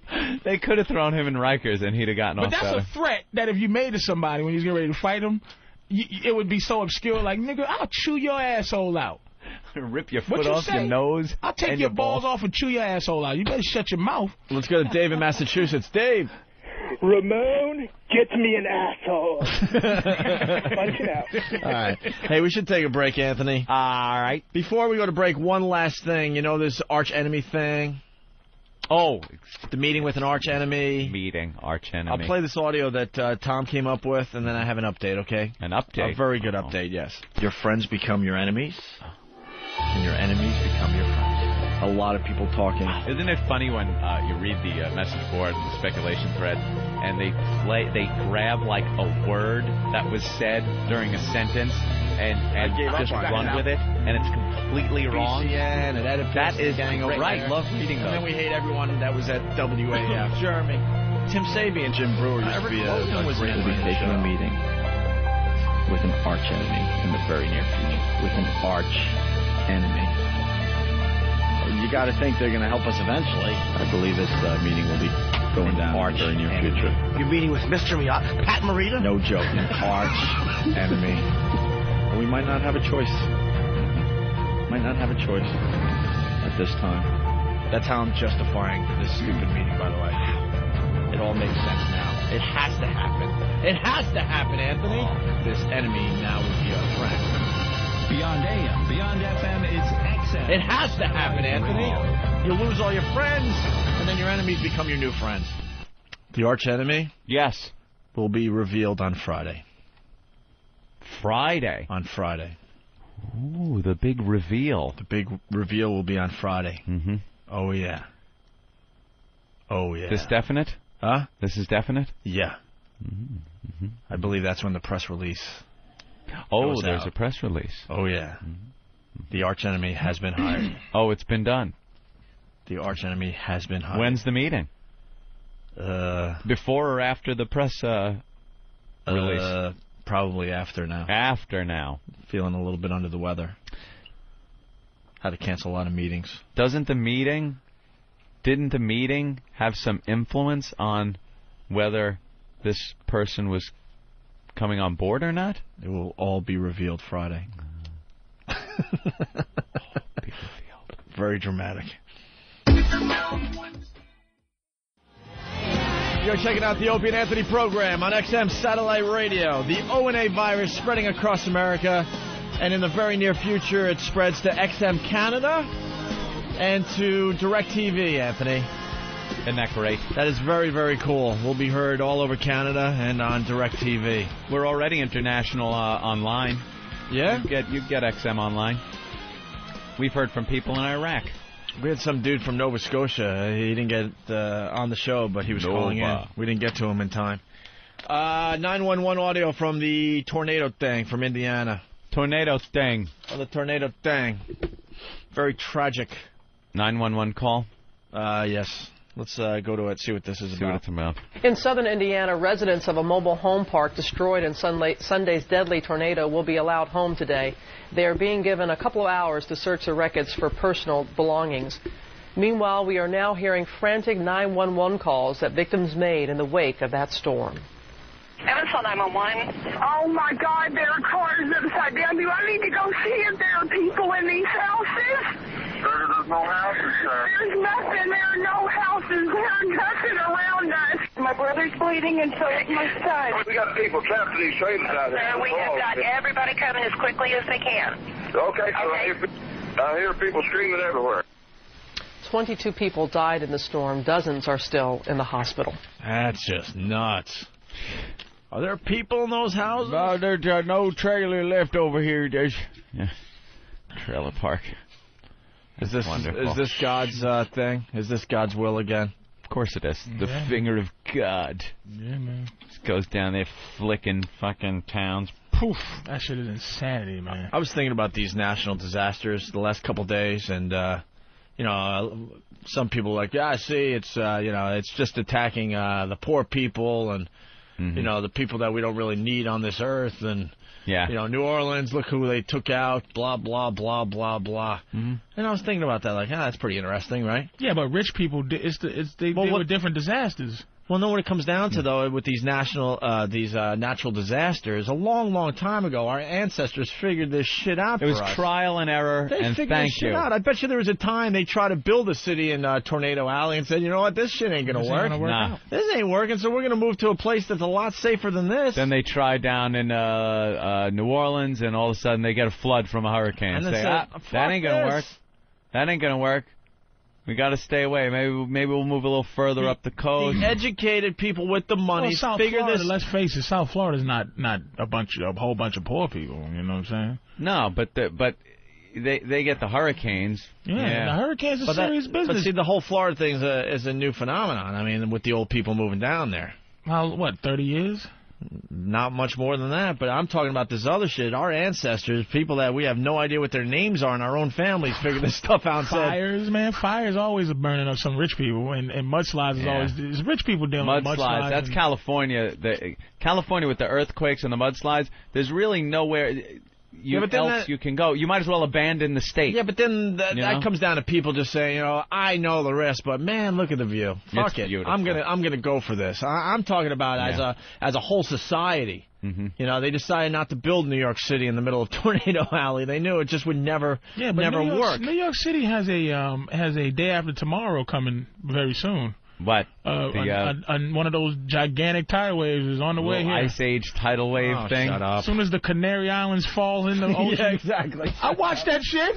It's on the way here, man. The butterfly flaps his wings over Africa. And the side of the Canary Mountains the Canary Islands are gonna fall in the ocean. Make it a tsunami. And it's gonna be a giant tsunami. We even figured out all the risks a long time ago. Yeah, that may happen, but come on, stop. And we're on a fault line. Stop. New York City's on a fault line. Yeah, but those 113th and between 113th when was the last time and 46 feet there's a fault line. When was the last time you felt a shake, rattle, and roll? Earthquake. Every once in a while you wake up and say, "Hey, we had an earthquake last night." Really? Did you feel it? No. Feel a thing. Some dopey broad in the middle of some suburb felt it. We got something natural, something coming. 18 feet of snow. Something delicious is going to happen. Unnatural yeah, shit. but we figured it all out. We figured out the odds. We don't live in where it snows like a mother and all that. And I'm happy about that. A long time ago, we started paying attention, going, all right, well, wanted a little warmer. We get fucking 767s. That's what we get. But the weather was a lot different, man. There's a lot of things happening. Industry causes a lot of bad weather, man. Like, you know, yeah. There's hurricane. There's been 26 Category 12s. Since like August. There's only been one Category 5 ever before. Can't that the shit 6th just this year. happen? It just happened. Can it just happen? Yeah. It's the world. Do you know back in the 30s, world's getting pissed off, man. Back in the 30s and 40s, this country was pumping out more goddamn coal. There was like a constant layer of smoke over the country. We've actually cleaned our shit up. Yeah, and we really did. Yeah. Back in the old days. And we just notice more now because of 20 smokestacks. When was the last time you drove around and just saw black smoke billowing out of smokestacks as like chang, chang as Model Ts are flying out of a factory. Chang, chang, that makes a good point. We have cleaned up our shit pretty good. We're getting fucking there. Clean. We haven't cleaned it up. Clean that shit up. It's this around-the-clock news and stuff. We're just paying more attention. Anthony brought up a good point a few weeks back saying, hey, there was a time hurricanes and tornadoes and all this shit happened. You didn't have a warning, and you never even read about it. You're sitting on the beach you had in no fucking idea. the Gulf, and all of a sudden, such a nice day, but some clouds are rolling in, and there's just swirling death a few miles off there. You think we should leave? Hey, all the... we'll just get a little rain. I think it'll get a little rain. The ocean just sucked away for 6 miles. Yeah, exactly. I'm going to go shell collecting. I bet we get some good shells 6 miles out. Oh, there's some fish laying right there. Bass. Let's get some. We're going to eat good tonight. Listen, I want to go back in time and live where, you know, all this horrific shit was happening and you don't even have a clue. There must have been a time and none. You know, in the land we're sitting on right now, you know, just living our lives, and on the other side of the world, just millions of people are dying, and you would go through your entire life and have no fucking clue. You know that there are people that it's not that people feel. There's people still living on the side of Mount Vesuvius. There's still people living in Pompeii or whatever the fuck. No one moved. Yeah, but that was the first thing we figured out. Obviously, all right, we're not going to build a city here. You know, it's trial and error. It's trial and error. That's why That's why a lot of these national disasters happen in the poor areas. Because they're the people that moved in. Because they're the people that moved in. I'm telling you. A Republican? Why build a nice house in Tornado Alley when it's going to get destroyed, when you can just wheel your trailer home in? Someone about the fires every week where rich people live. Where's that? Someone in the back. Colorado woods. The big fires that burned down all those houses. Burned down all those rich white people's homes. Yeah. Because that's, you know, no, he doesn't have a point. That's Mother Nature? Yeah, but then there's also people that are just stubborn and in general. I'm talking about as a group. We figure this shit out. There'll always be the stubborn people going, fuck that, I'm building my, you know, a multi-million-dollar house in the middle of Tornado When was the Alley. last time you saw a major city consumed by a forest fire? See, that's what I'm saying. You know, that shit don't happen because they say we're not going to build it there because that's where the fires happen. But you'll get like, I'm going to build my mansion right here on this hill. So what made the people build New Orleans where they built it? Black people didn't build New Orleans, but, you know. It was a great port city. So wherever the port cities were, that's where cities would pop up. But to not just make it a port city and then build around it, live there, people should have stayed fucking back. Stayed back. Let the railroads go in, pick up your goods, and take them to where the water doesn't come up every so often. Those Ohio floods that happen twice a goddamn year, those aren't a bunch of poor people. I don't think that. My point is, it's Ohio. It's Mother Nature. It makes decisions. This city has got something coming. No, but you think it does? You look at the 75 feet of snow. They got the map of America right there. Yeah. You know where the shit is most likely to happen, and our ancestors figured that out a long time ago and moved out of those areas. The rich and the one is coming more fortunate forever. California. In California. Yeah, the big one. They keep warning us. It's like, hey, we don't know when, but the big one is coming. There's an asteroid with our name on it somewhere. Well, the asteroid, we're all fucked. We're all doomed. When it happens because this planet gets bombarded every day with something from outer space. It's just a big block of cheese is about to hit. Small enough, it burns up. We have our protection. But the big one, you just got to hope the Earth's turned a certain way. It's not on your house. It happens to be on the other side of the Earth. I feel bad. It's just a thought I had. But poor people, and you know, I just thought the ancestors figured out the good areas to live and moved out of these poor white areas. people. Poor white people. Poor white people get the tornadoes. You never fucking see black people going, everything was just taken away in 1 second. All that. New Orleans. When's the last time you could think of? And I'm not a history goddamn major, but when's the last time you heard a bunch of black people really? We deal with violence most of the time, poor black people. But when's the last time you heard of poor black folks besides New Orleans dealing with some goddamn wind or some water? You're right, or big snow, or never. You are absolutely right. This is a poor white people problem. They live in the urban areas, and like we were saying, it's been figured out where to put urban areas. Why wouldn't they put if it's racism like that? Why wouldn't they make the biggest projects in Tornado Alley? See? Let them niggas deal with that wind. Because we need to get our drugs, man. We don't want to travel too far. Not only that, by the time we figured that shit out, you guys were already onto us. And we go, I'm not moving there. You hunkies. There you go. Trying to put us in the middle of the tricky cracker wind. There you go. Doing what you do. Let me tell you, this is a paradise, Tyrone. You're going to move into this place. It's going to be wonderful. Where is it? Kansas. It's in Kansas. And just this luxury fucking apartment building. Kansas, Kentucky. Built a couple of them. Yeah. That's where them Jayhawks are, right? Oh, yeah, beautiful Jayhawks. Yeah, you're going to love it. You're going to love it. Tyrone in Kansas. That shit it's amazing, man. Wind kills white Mother people. Nature, that's the arrogance, right? Right there, the arrogance. That's why people get their assholes eaten out. Is because there's nowhere you can go to stop the God's wrath. No. Nowhere. There's no fixing it. Eventually, you're probably right. Eventually, New York will have some huge natural disaster. Something nasty got to happen. I think we're much more in danger of ourselves. Technology, terrorism, we're things like that. Oceanside City or something, whatever the water. We're on the Atlantic, aren't we, somewhere? Yeah, but nothing happens here. There isn't this big fucking fault line running that's going to make a tsunami. Yeah, Long Island's the water isn't crazy. It's not. And we got a bumper called Long Island. Long Island, a little buffer there. A little buffer. That's nice. Keeping everything. Long Island. You know. Fuck it. What's really going to happen? Exactly. It's just a stupid theory I'm working on. You keep working on that just poor people dealing with this situation. Well, yeah, I'm thinking the ancestors. We had all of America. We're like, all right, covered wagons, settled down, built a little village. Out, going, all right, let's build a town here. Oh fuck, there's too many tornadoes, so we'll move it a little further this way, a little further that way. Like why Chicago? Because Chicago's in the Midwest with all that. Yeah, but there's horse shit. It's another port city though, Chicago. Right on the lake. What? Right on the lake. A lot of commerce comes into Chicago on the lake. On the lake? The Great Lake.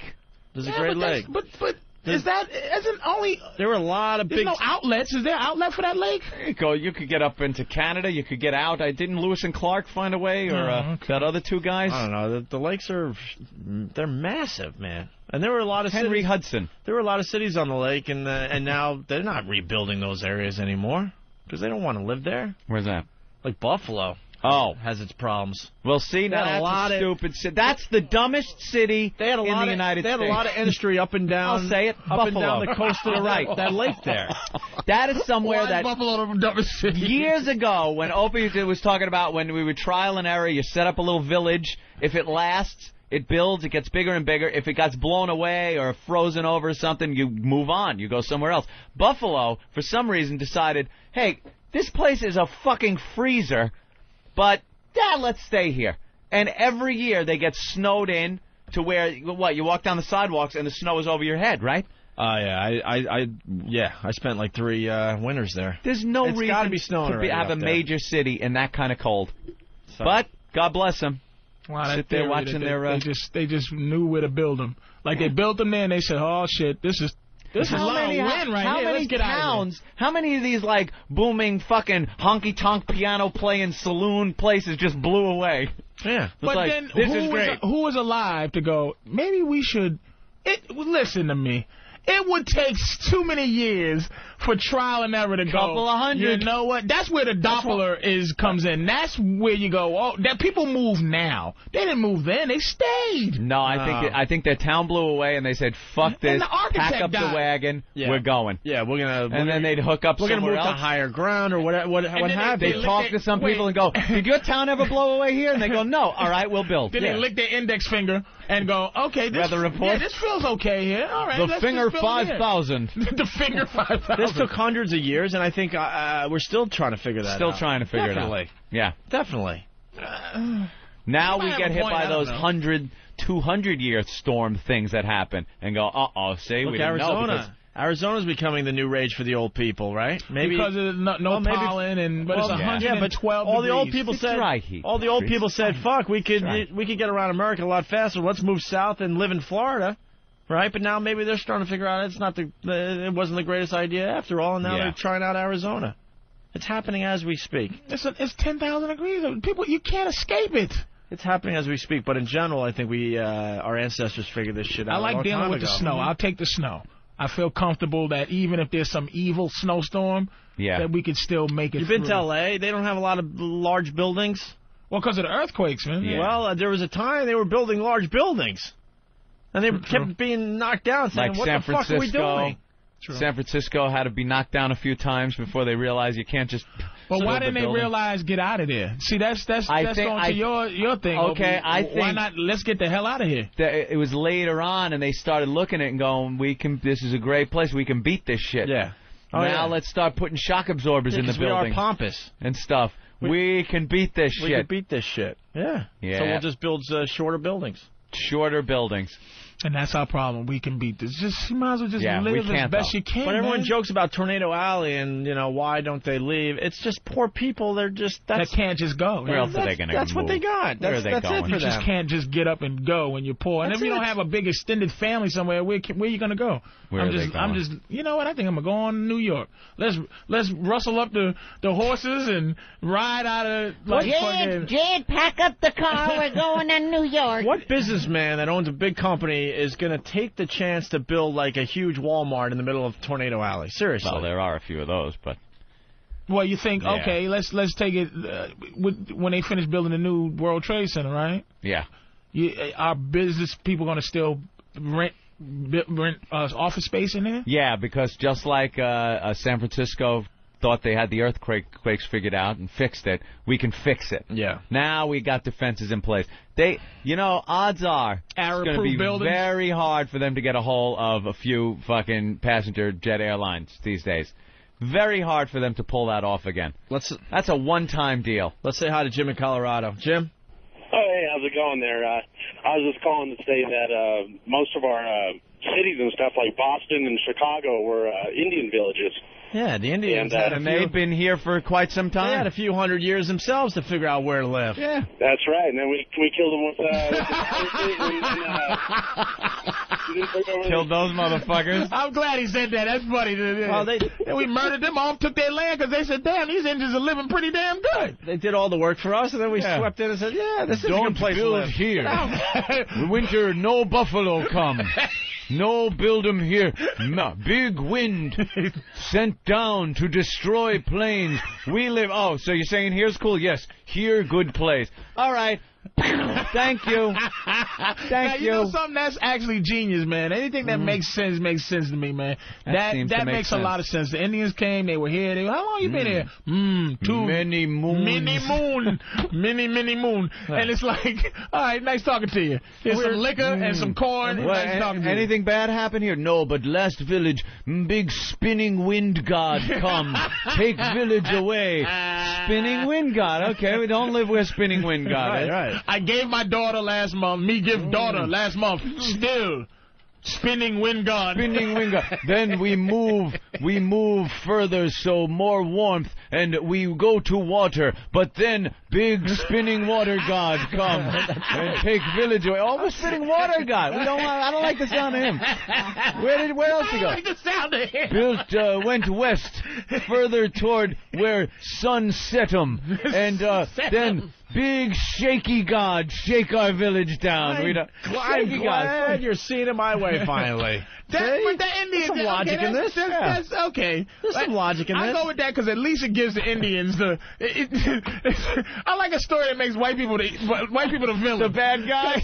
Opie's story. White people was like, "Hey man, we came here and we were building. That's what we did." But it's like, okay, the Indian thing I can go with. I said like answer. I mean, a long time ago. I mean, Tornado Alley's not all of a sudden going to be the East Coast. Big spinning windham god. We absolutely, as white people, we're not the bad guys in that either. I gotta defend Whitey when it comes to the Indians and the United States of America. Patrice is looking at me like I'm insane. How? You know what? That's so outrageous. Please defend slavery first.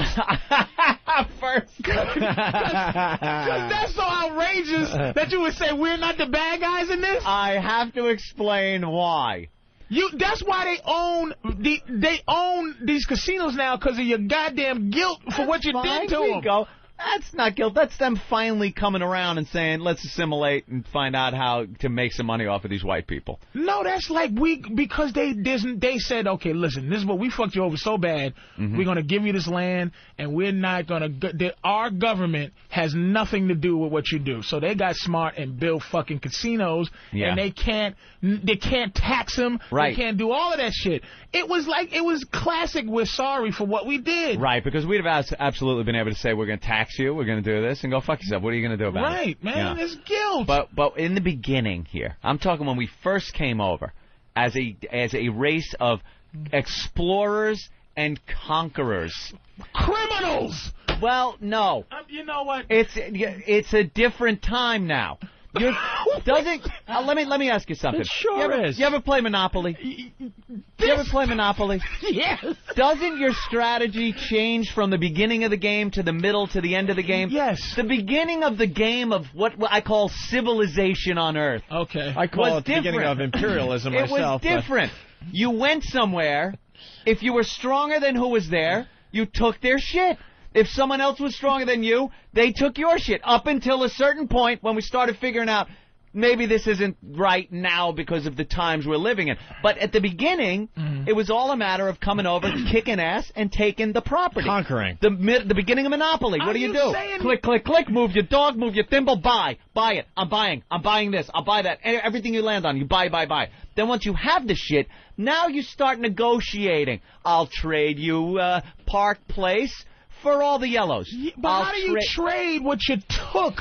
It's the beginning of the game. Yeah. You're a conqueror. You're leaving your nation, going to some unknown land. Those weak engines. That was the time. If they can't hold their shit. The criminals came from England with muskets. Criminals. And pellet ball these poor people who all they had to do was relax. They didn't know turkey. They could have come here, and there could have been 50-foot giants with laser beam eyes and kicked their fucking ass. The balls they had to come over here, not knowing who was over here. You motherfucker. It was their luck that there was some fucking travoid dragon not invented the wheel yet, motherfuckers. You know what, Anthony? Massa Johnson was an adventurer. I just realized that. It was a stroke of luck that there were people that hadn't even invented the wheel yet that was sitting here hunting, living off the land, that we could come here and kick their ass and take their shit. But that's not a defense for It is absolutely. That is what was happening in the world back then. It was the norm. That is absolutely, it was accepted behavior in this world. So now it's not accepted behavior. Right, the game changed. So, but we still embrace the what you're saying, how we got it, that this country knows it was wrong, but you still embrace what you did. You realize the ideology is wrong, but you still embrace what you did. I do. It wasn't wrong. A lot of people don't. It's not a popular ideology to have. I embrace it. Give it back to the Indians. I look at it like it wasn't wrong for the time. No, you hopped on ship. That's all the rage, conquering. It wasn't conquering. That's what people did back then. What are you doing? I'm an explorer. I'm a conqueror. Yeah. That was pretty much it. When you look back now, it looks a little ugly, sure, but at the time, it wasn't wrong. Balls you had to hop on a wooden ship. Take a couple of months to cross an ocean. Why? When you was relaxing in Spain. Because you needed more land. To send your people where? To kick some ass, to be the top dog. But there was never immigration till 1900. The criminals. Let me tell you. How could you be a criminal when there was no one had a say on who owned what? Because England threw the stinking pilgrims out. That's what Australia is. Australia is a prison colony. A bunch of criminals that England got rid of. This country was founded by criminals. There's no explorers. No, Australia's different. The criminals were sent over there. And so they were sent here. The pilgrims were fucking criminals from England. Right. They were having problems with the English government. They were adventurers. Oh, yes, they were. You know, they get the fuck out of our countryers. That's what they were. They weren't like explorers. Okay, I'll give you that they were get the fuck out of our country, but they were explorers. They didn't know what was in there. They didn't know what was over here. They were thrown out. If I throw you out the house, okay, here's what they call homeless people now. Homeless people should be called explorers. Because you throw a motherfucker out. It's like he's an explorer now because he lives in a box 80 blocks away. Hey, this motherfucker just explored 12th Avenue. I invented 12th Avenue. You know I found it. I found it. They weren't explorers. They were sent over. Columbus was sent over as an explorer to explore the New World. He was a conqueror. I give you him. And he didn't even conquer everybody, but he was a conqueror. Well, that guy was a conqueror. Hey. England was conquerors. How about the tribes in Africa? You don't think they were doing the same shit? They're still doing that shit. Yes, those motherfuckers are still cutting each other up. You don't think the tribes in Africa are looking for better places to live? And can I be honest with you? I'm gonna be honest with you, two white gentlemen. Yeah, I'm gonna tell you something. About my history. Yeah. Mm-hmm. One thing that I never grasped, and I have to grasp. Somebody has to teach me this. Yeah. Is how. Because that's the first thing white people say when it comes to slavery. You sold yourself. Right. I don't understand what that means. I don't understand how black people had to do with slavery. I don't get it. There's like the village like head muckety muck guy who would make a deal with the Europeans that would come over with the boats and sell his people or another tribe that they would capture to the whitey. So Roots was a lie. That white people just came in with a couple of things and tied around your neck and stole some black people? I think it would be difficult for a bunch of Europeans to circumnavigate the jungles to go finding you guys and bringing them into a boat. Go find you guys. I think it's easier to get a muckety muck that knows the lay of the land. Go find you guys. Who needs their ass? You put a middleman in there. He knows where the good spots are. You go risk getting your ass eaten. You think I could stay on the shore here close to the boat? Come run out the jungle. They eat assholes. Don't go in there. Motherfucker, fuck that. And don't come back, nigga. Make a deal with somebody that knows the lay of the land. Y'all just accept that shit. That white people always think a way to absolve themselves from guilt. It's like, hey, that's what they was doing back then, conquering. Hey, y'all, we made deals. Once we figured out you guys actually were human beings, then that's when the problem started, and it had to be remedied, and slavery had to be abolished. But at first, I don't believe slavery. I don't believe slavery. This could. You gotta give us. I don't think it was personal at first. Right. It's business. Because now I just don't think that black people aren't slaves because anybody became good people. I just think, what you gonna do? Have a nigga fax something? Fax this nigga, or hey, we got educated. You gotta give us a break, man. Word process this shit, motherfucker. You know what I mean? It's like, I think that it became... It just reached a point where slavery wasn't a viable thing anymore. It wasn't, because I don't think that we're not slaves, because it's such a wonderful place now. It is what it is. It's just no place for it. When the cotton gin came around, and it could pick thousands more pounds of cotton an hour than a black guy. They're like, hey, who needs slavery? Nice talking to you. And I'm not saying, it wasn't racist, because that was one of the things implemented to keep us in control. Yeah. You know what I'm saying? It was also Lincoln's idea of fucking the South. Right. The South ran on slaves. And you take that away, and now you're fighting a war with the South. All of a sudden, you take away what does their work. That's why Lincoln wasn't this, I love black people. Right. No. Free the slave. This is morally reprehensible. And that's like the selling point. Mm-hmm. But the truth of the matter was, I want to break the South's spine. That's what we're going to do. I think that this country is like you said, poor people. It's a thing for poor people. It's very sensible to put a poor white man. The best weapon you can use against a poor white man is convince him that this country's yours. And really, it's not yours. It's to convince him, like, hey man, you know what? There's a nigga living better than you. Some rich white guy going, a nigga's down the street living better than you. Go get him, white man. This is the white man's country. Go get him. Because go get him. Because it's a dream you selling, that entitlement shit where you go, how the hell can I be broke? How can I watch, this is why white people hate T.O., and how can I watch this nigga who's making this much millions of dollars, and I should be doing that, and this is my goddamn country. Do you think that thinking is still going on widespread? Motherfucker, people from Poland... Entitlement. People from Poland are in the Klan saying, get out of my country. Polish descendants are saying, go back to Africa or whatever you're going to do. And I'm like, you just got here last week. Your people just got here, you Polak. How can you be racist? It's not the fault of the people that we're this way when it comes to racism. We need racism to keep it going. I don't think it's racism, though. I don't think it's race. I think it's just economics. I think any poor guy looks and goes, I'm entitled, white, black, or anything. Black guys will walk around all the time and go, I ain't working at McDonald's, motherfucker. I see this guy at IBM making money. I ain't fucking... And it's like, how about you start there and work yourself up? Some TV show. It was on last night. No motherfucking McDonald's? No, it's people seem entitled. Yeah, they look at other more successful people, black or white, and go... what the fuck? Why is this guy living better than me? It's more divide and conquer. Because most of the McDonald's is nothing but young black kids, but that's another fuel for these goofy Africans and Haitians that come over, and they go, they do what you did, because there's a Haitian doing an impression of a black kid going, I ain't going to work at no motherfucking McDonald's.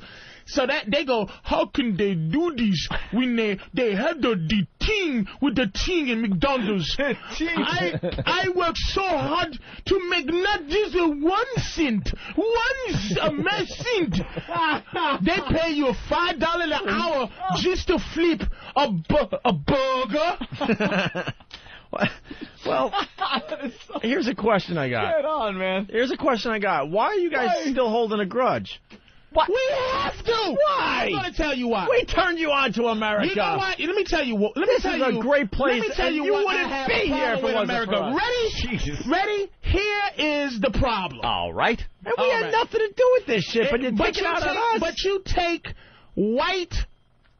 whiteness. Mm-hmm. Whiteness and blackness. This is another thing. We have that color thing that black people took black. Like I said, I'm half Bayesian. Like, I'm really not from slavery. For real. Like, my family, it doesn't go back that far. Mm-hmm. But I take slavery.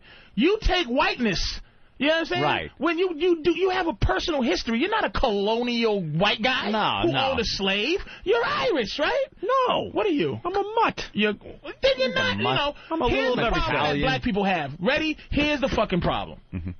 The reason why it seems that Jews, right, have moved on from the Holocaust, meaning the Holocaust is a separate entity from their existence. They go, this is a part of our history, but they done moved on. Never to be forgotten. Never to be forgotten. But they will still do business with a smile with Mercedes-Benz. Exactly. Yeah. But what happened with black folks? Here's the problem. I said this years ago. We do not have a Hitler. We do not have a group that we can go. Like, white people are a Hitler. We have a color that we just don't like white people because that's the mustache y'all got. The white skin is the Hitler mustache. There's no finality for us. It's just like, okay, you free, nigga. Can we have, like, you know, this guy, John Skimpenbrook, who started slavery? We don't even have we don't have the originator of slavery. We had a picture of the motherfucker. No closure. No closure. You need the guy. We need something to go, hey, America is great, but you got to still be... You need a guy that can be put up on a dartboard. That we can go, okay, white person, I don't have to dislike you just because you're white. I can dislike Hitler face over here. Right. You need a symbol. Jews have Hitler.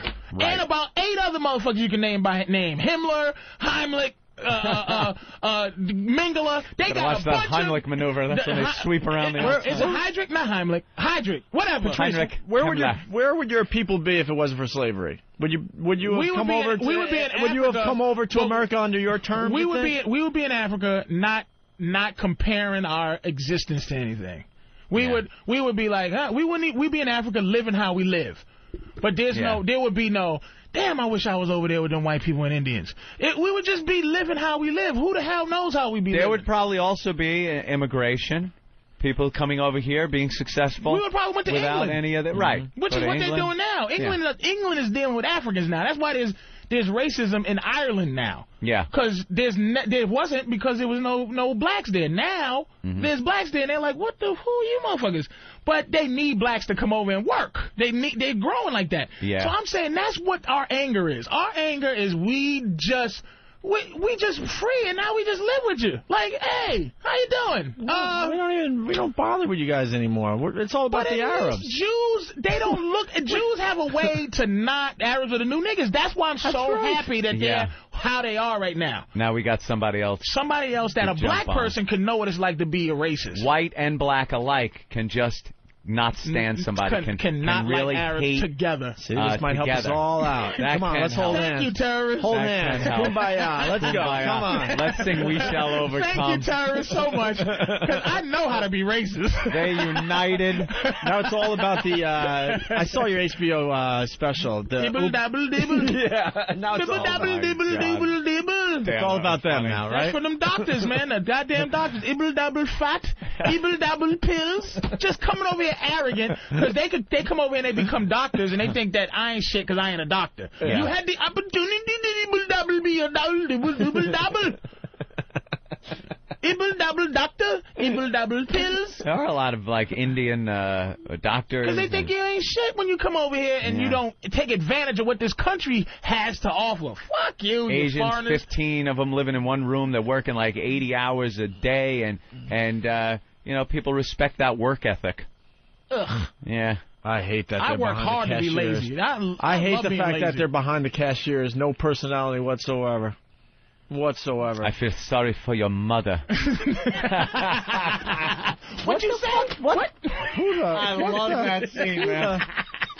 He keeps playing the tape for his friends. What you say? I feel sorry for your mother. For your mother. You know what? Go get the tape, bitch. We didn't even get to Tyra Banks and her stuttering show. We love the Tyra Banks show. Yeah. It's very easy to goof on.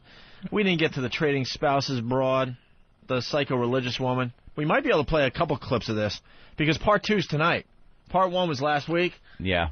This trading spouses show is amazing. She's certifiably insane. I used to watch this show a lot, and it seemed like they kind of really tried to get extreme with it.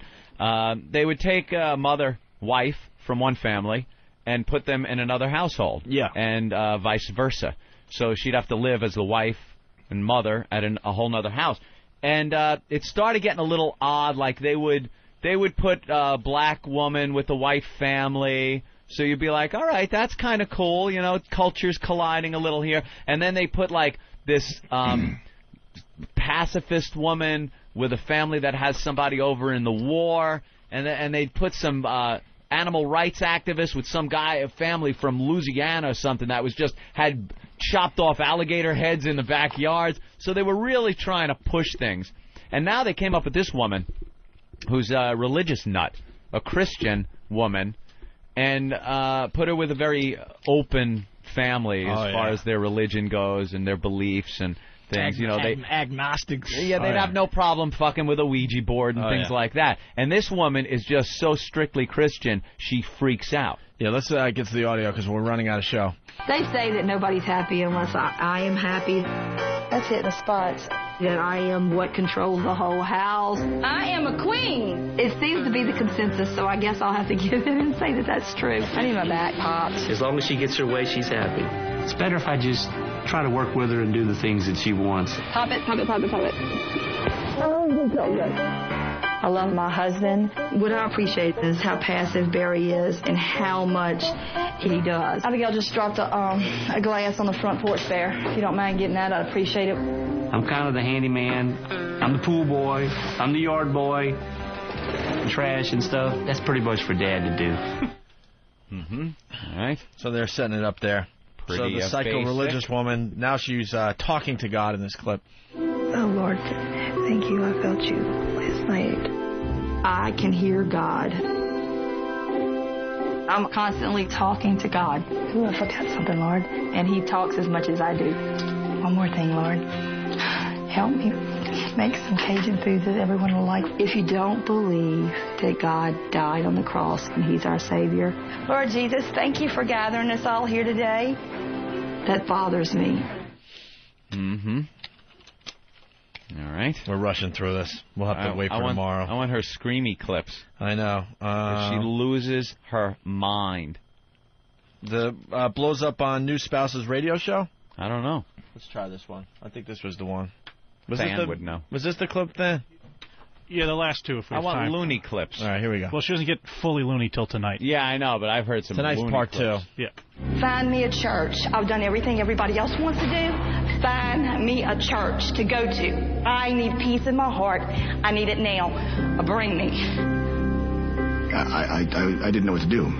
She's a little bit far out of control. I'm a little bit confused by all that. I'm not fence riding. I'm taking a stand here. I will not go to anything else. And I don't want psychology. I don't want anything to do with sanity. This is a test. This is a God test. I feel like I've just opened a window that I just really did not want to open. I feel like I need prayer. And I feel so uneasy and I'm so alone. I feel under attack, a spiritual attack. I have to stand my ground. Holy crap. She is so fucked by religion. She is like addicted to religion. She has to get to a church. This whole reaction is simply because the guy had a psychic on his radio show. And Oh, really? She thought that was so ungodly that she had to freak out and leave. I certainly don't think she's going to be trading houses with any of us, Opie. No. On this radio show. So what's the thing where they have to deal with this lady? They trade. Yeah, it all comes down to money. At the end, they give him like $50,000, and you got to. The woman that is put in the other household gets to decide how that money is spent amongst the household. So this crazy woman is probably going to be like, crosses, just buy 1,000 crosses. That's what I'm saying. It's Put like, them all over. get out of here. It's going to be a wacky reality If there's no show benefit twist. to the money, get the fuck out of here. Then get out. Creepy. Part 2's tonight. We're only touching the surface on this one. The audio tonight should be really good. Yes, Nathaniel? Yeah, and, well, there's no time, but there's great audio for just puking for no reason. I know. Puking Say that for tomorrow. For no reason. Let's keep that over here. All right. Tune in tomorrow. Yeah, tune in tomorrow. I know. We probably shouldn't even started that segment. Let's say hi to Rob on Long Island. Rob? What's going on, guys? Hey, Rob. Yeah, I learned that Peter Griffin is still the reigning mayor in Boston. Punching out, guys. All right, Jim in Connecticut. What did you learn on the show today, Jim? I learned that Anthony saved the balls and leave the ass. Shut up, you Godfather line. Brian in Chicago. Yeah, I learned today that Patrice is the new Darren Stevens. That's right. Let's say hi to Ed in Tennessee. Ed? Yeah, it's not so much what I learned. I think it's what Patrice owes you is a thank you for bringing his race to this country. Cocksucker. Yeah, if I had more time, I would make you thank me, Patrice. Oh, you motherfucker. That's right. Thank white people. All right, Ed. I'll have a Jew in here tomorrow doing a speech for me, Jack. All right, here's the deal. Vote for your year-end worst of your best bits from the Opie and Anthony show. Since we came to XM Satellite Radio, we're getting a special together for the end of the year. Also, we're looking for your podcasts. That link is up on opieandanthony.com. And the Fat Chick Eating Contest. Details tomorrow, hopefully. The Opie and Anthony Show.